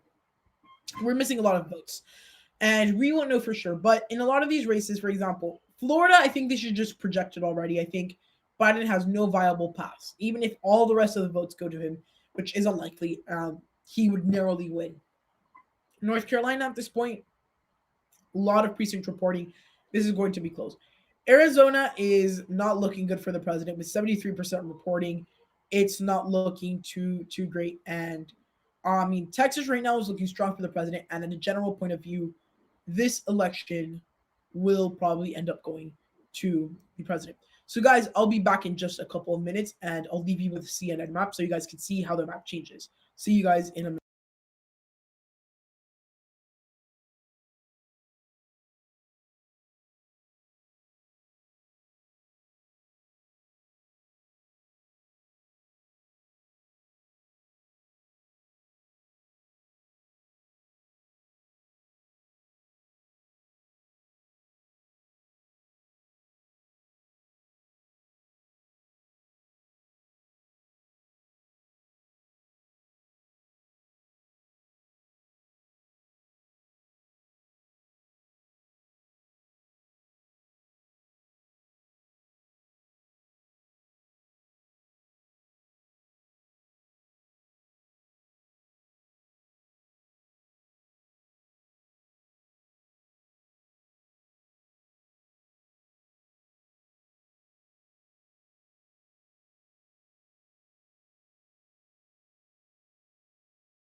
Okay, guys, I am back now, and let's get ready to analyze the following results from this election.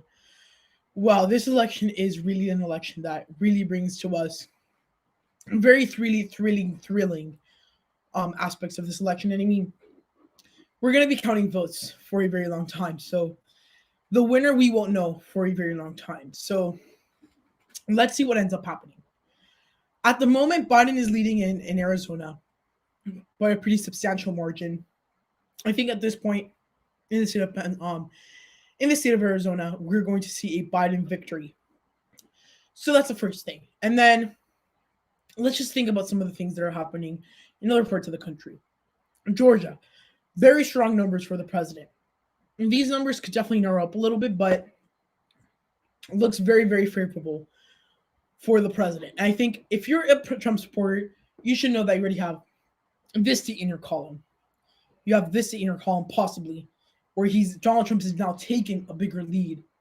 In Georgia, you see the president have a big lead.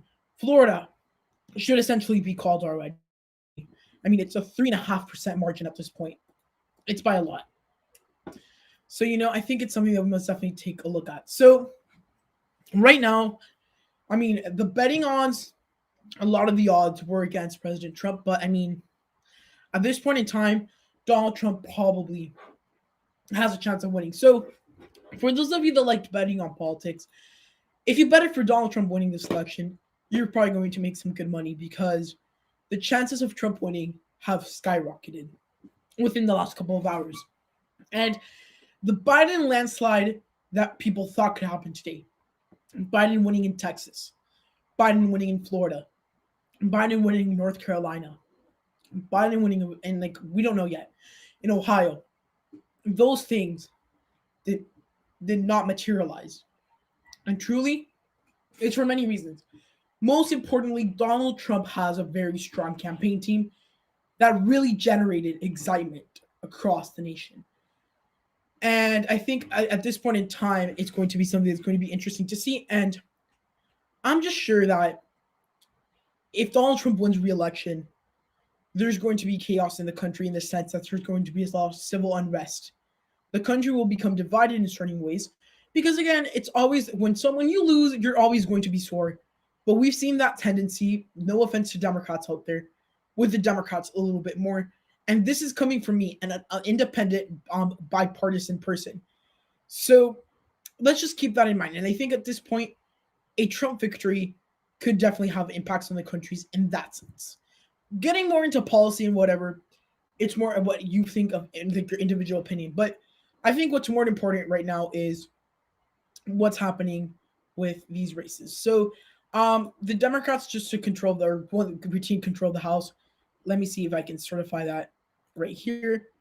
Because remember, I'm since I'm not watching any of the election night coverage. Supposedly they haven't, but I think the Democrats have the Republicans picked up a seat.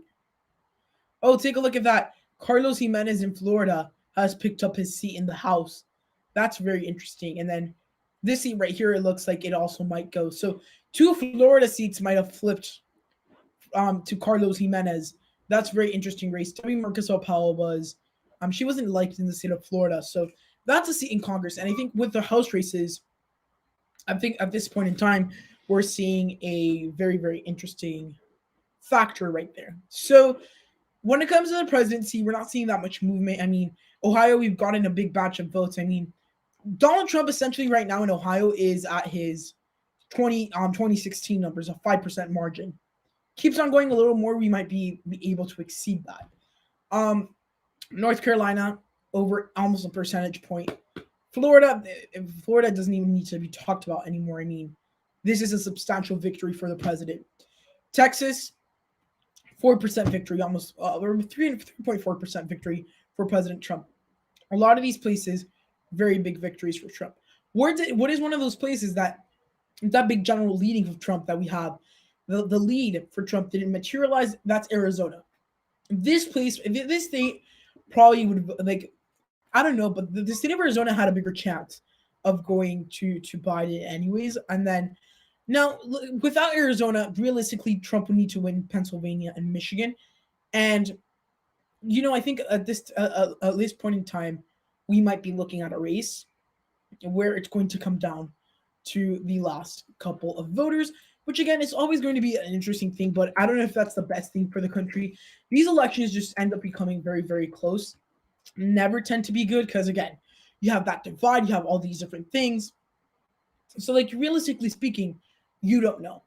But I think at this point in time is something that our country is dealing with. I also wanted to thank you guys for reaching 2,000 subscribers during the stream. I really appreciate it. And I mean, we're going to keep on growing as a channel after the election and even as we get more results for this election. Because again, we still have a long ways to go to have kind of all the full results from this election. But going through and talking about some of the results we have now, the map has stayed pretty static for the last couple of hours. I mean, the current electoral count is 72 for Trump, 94 for Biden. I mean, and these mainstream networks won't call the race for a long time.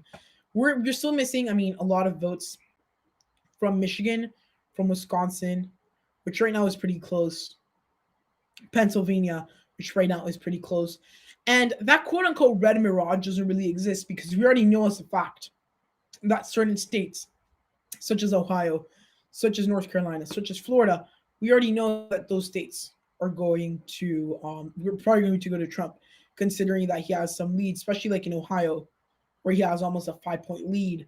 And in Florida, where he has a 3.5-point lead with very big amounts of precincts reporting. It's not that big in Ohio, but still in Florida, we already know. So the Republicans generally just had a very, very, very good night. And I think that is something to understand.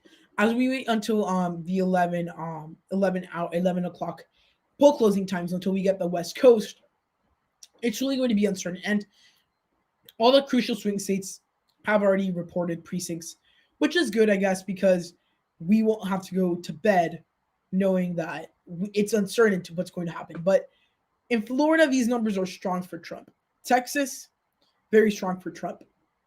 Now, Biden still does have his pathways to the presidency, but where do they start locking up?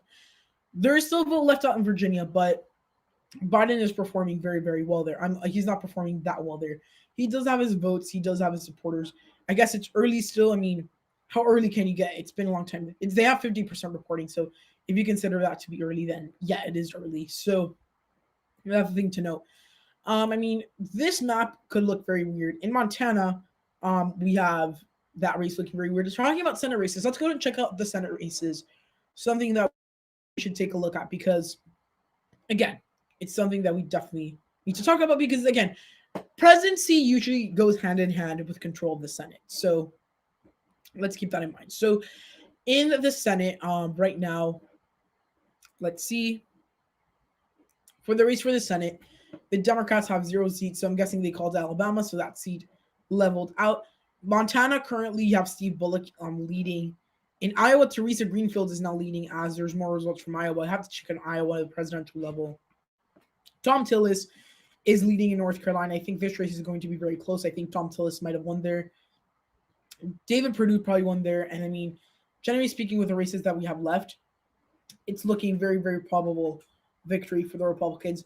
Roger Marshall, I guess I'm probably going to get this prediction wrong. I predicted Barbara Bollier to win in Kansas. That didn't materialize. And it's a 10-point lead for Mark Kelly in Kansas. I mean, in Arizona, so that's a very big lead. At the presidential level in the state of Iowa, the Democrats are performing very well. I want to see. I think this is mostly from the more liberal districts of Iowa. So that would probably be where there's more African American turnout. So yeah, I mean, here you have Cedar Rapids, a very big part of Iowa, and then the county like right next to Des Moines, which probably brings a lot of votes. And I think we might be in for a very interesting count. I mean, in those states.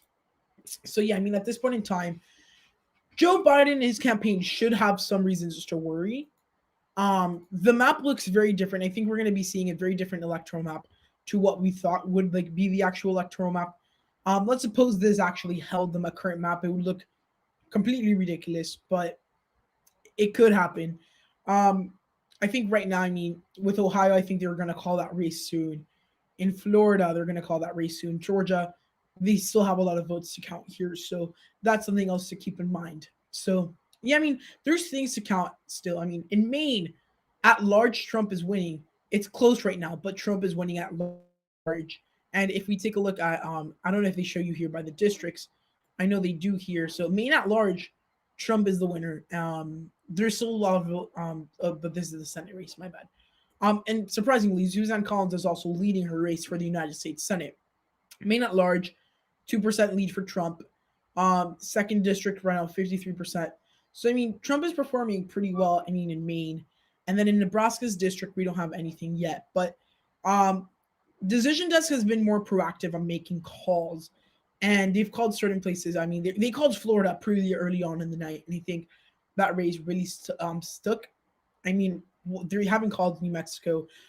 There's a lot of races they still have to call, but at the electoral level, we can really see that Trump right now has an advantage. And with the popular vote, we're still missing the state of California to get to consider all the ballots. And I'm guessing that we don't have all the votes from New York.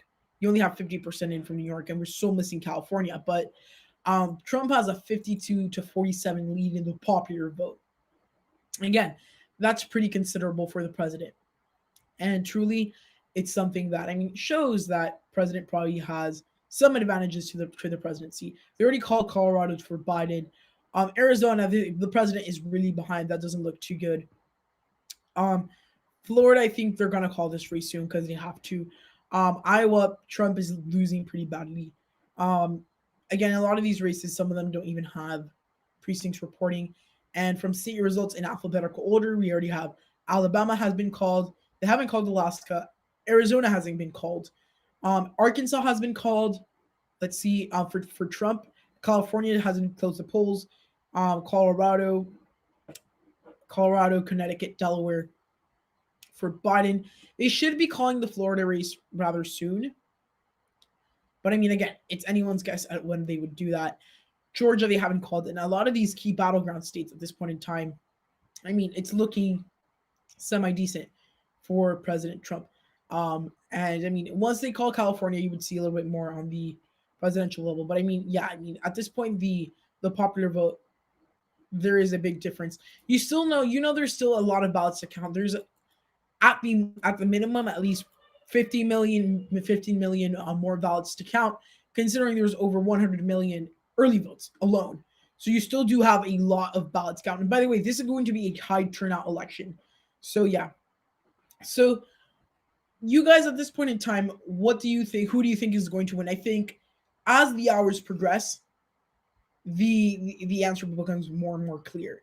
It becomes more and more clear that there is a possibility of President Trump winning tonight.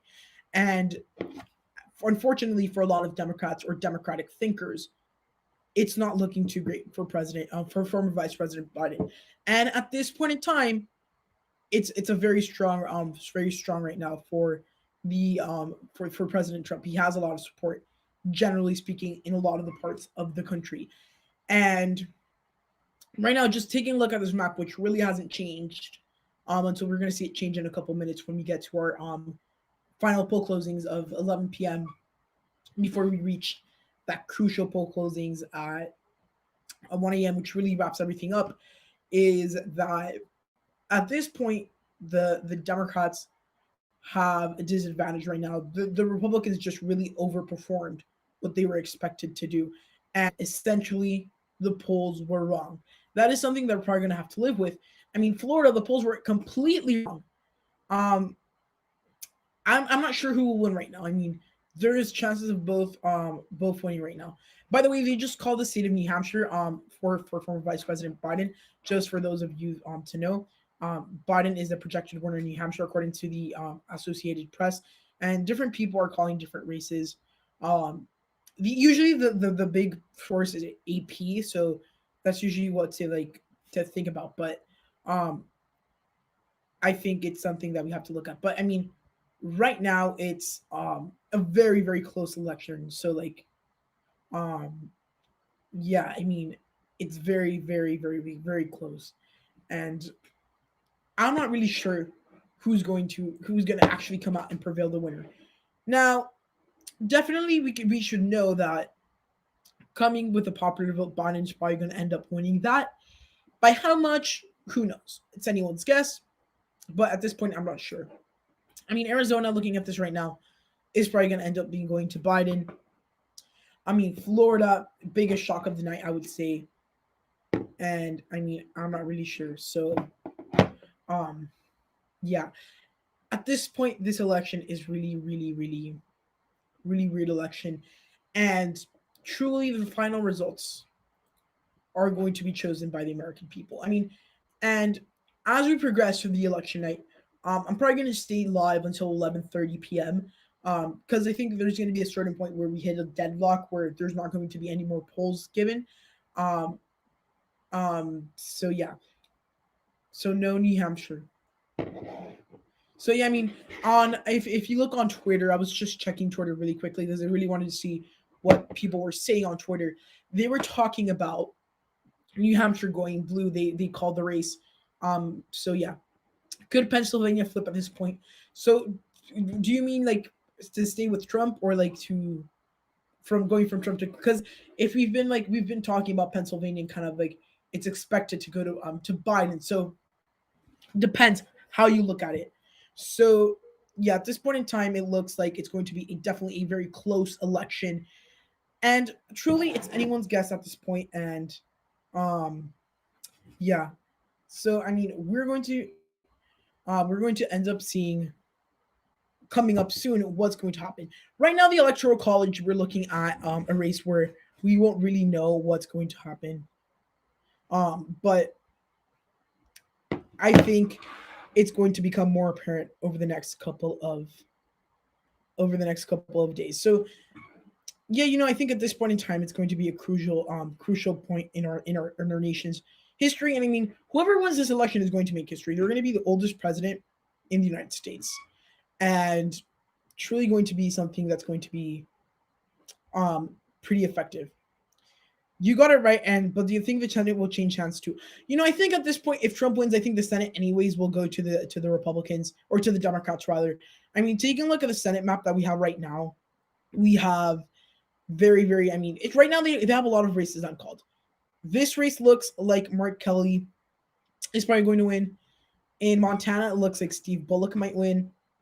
In North Carolina, I mean, right now Tom Tillis is in the lead, so who knows? In Georgia, do they have Georgia special right here? Yeah, here it is. Wow, Georgia special Raphael Warnock is in the lead. Again, probably because here you would see that Loeffler and Collins are splitting the vote, but Loeffler is actually ahead of Collins. Wait a minute. Oh, this is the Senate race. I almost got confused. I could have. I was about to say they called Texas at the presidential level. I was about to say because that would have been a pretty bold move.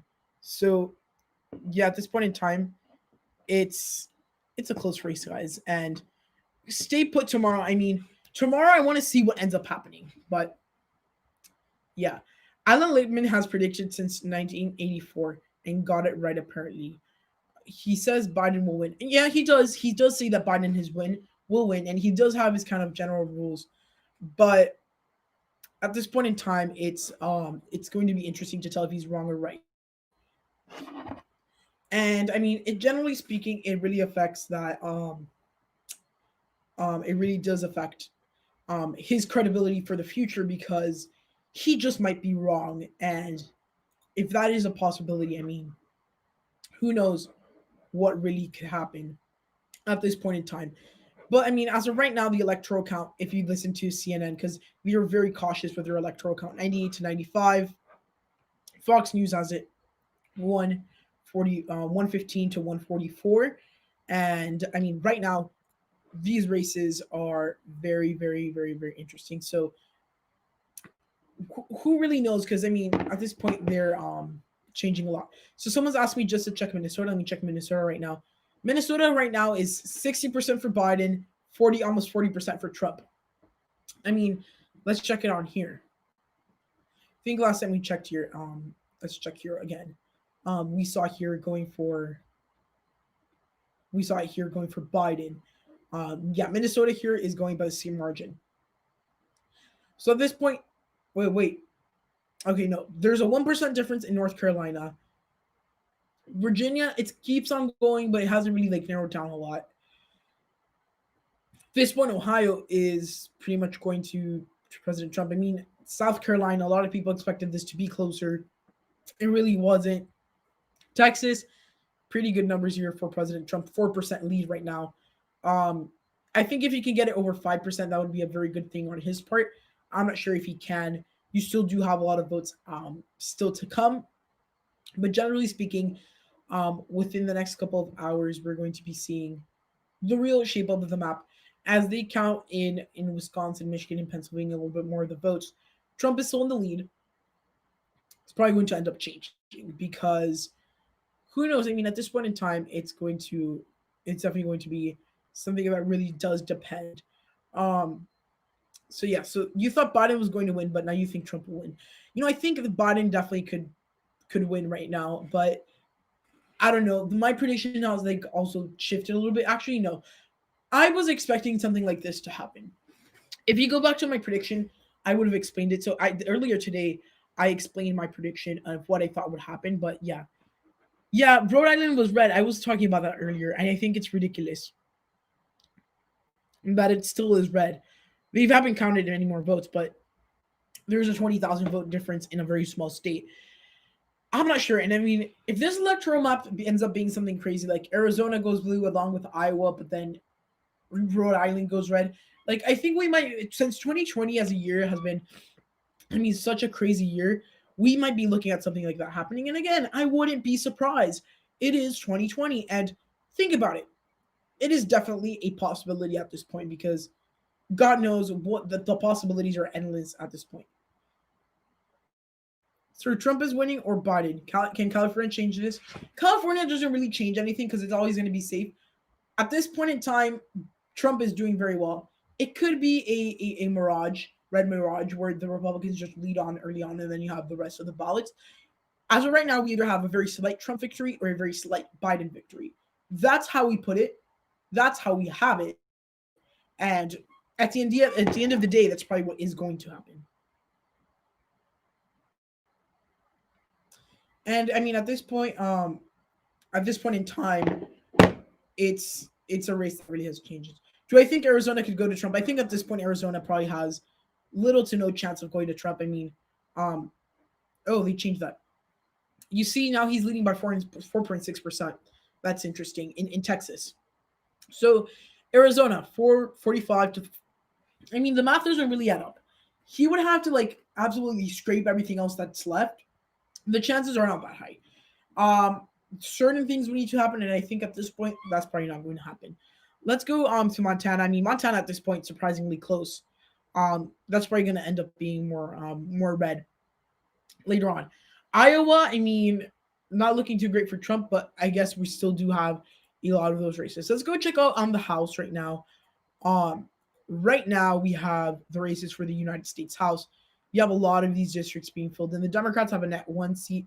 You have no races from Maryland. We have nothing from that general region.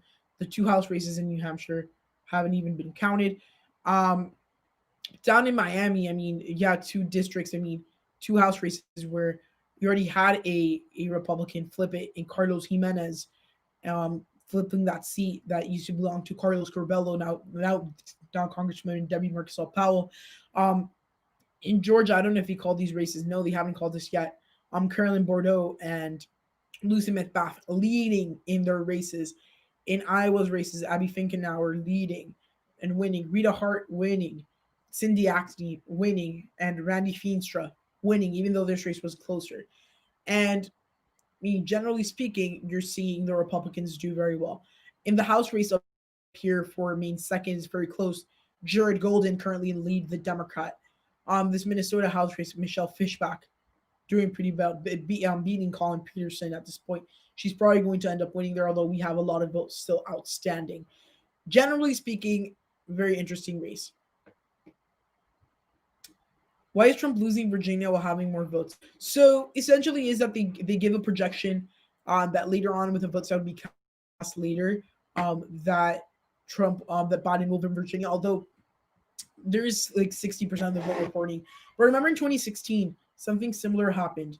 But yeah, I mean, at this point in time, with that, you're probably not going to be able to tell. but who knows at this point? And I mean, in Virginia, I mean, if Trump could probably win here if he kind of like sweeps everything else and Biden doesn't really like gain the support, because you have to see where this vote is missing in Virginia, because keep in mind in Virginia it's very important. Okay, so the vote here, Prince William and Fairfax County, right? Those are the two big counties for suburbs. So those counties still do have some vote missing. Although this one's at 94, this one's at 95. Fairfax is only at 28, but Biden is leading there anyways. You have a lot of vote outstanding from these southern counties that are more Republican. You have some votes out, if I'm correct, from Virginia Beach and Norfolk. Which right now in Norfolk or Virginia Beach. Virginia Beach right now, Trump's the leader by a lot. That's one of the biggest regions in the state of Virginia. But in the suburbs right here, we have some votes missing. So I think actually Trump could actually end up winning Virginia. But again, that is something that interesting. Biden regaining in North Carolina. Let's see in North Carolina. Let's check on that. North Carolina right now. Well, no, he's not regaining by much. We have 93% reporting. According to Reese, is 49.9 to 48.8, so it's like a 1.1% margin.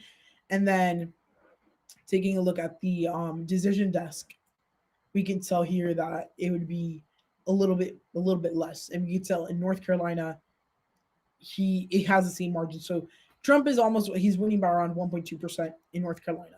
I really want to see a lot of these races get called. Georgia's probably going to get called soon. And right now in the two congressional districts in Maine at large is actually surprisingly going to Trump right now. We do have a lot of the votes incoming, but I mean, Maine's second district, Trump is carrying by a pretty decent margin right now. And Nebraska's second, again, Trump by a decent margin. At this point in time, it's truly anyone's guess to who wins the election. Arizona at this point, not looking too great for Trump.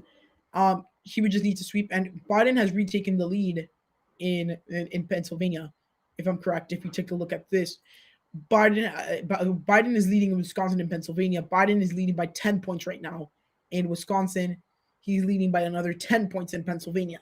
That might be locking up the map right now. CNN hasn't updated the map yet. I wonder when they're going to do that. But if you take a look at the vote totals right now, Biden is the leader in those states. So that's going to be something that's going to be interesting.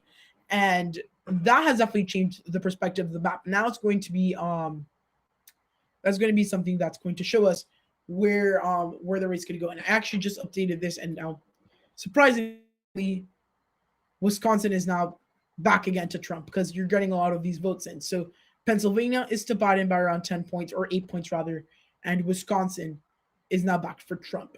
And a lot of these races have already been called. And yeah, I mean, at this point in time, this is what we're seeing from this election.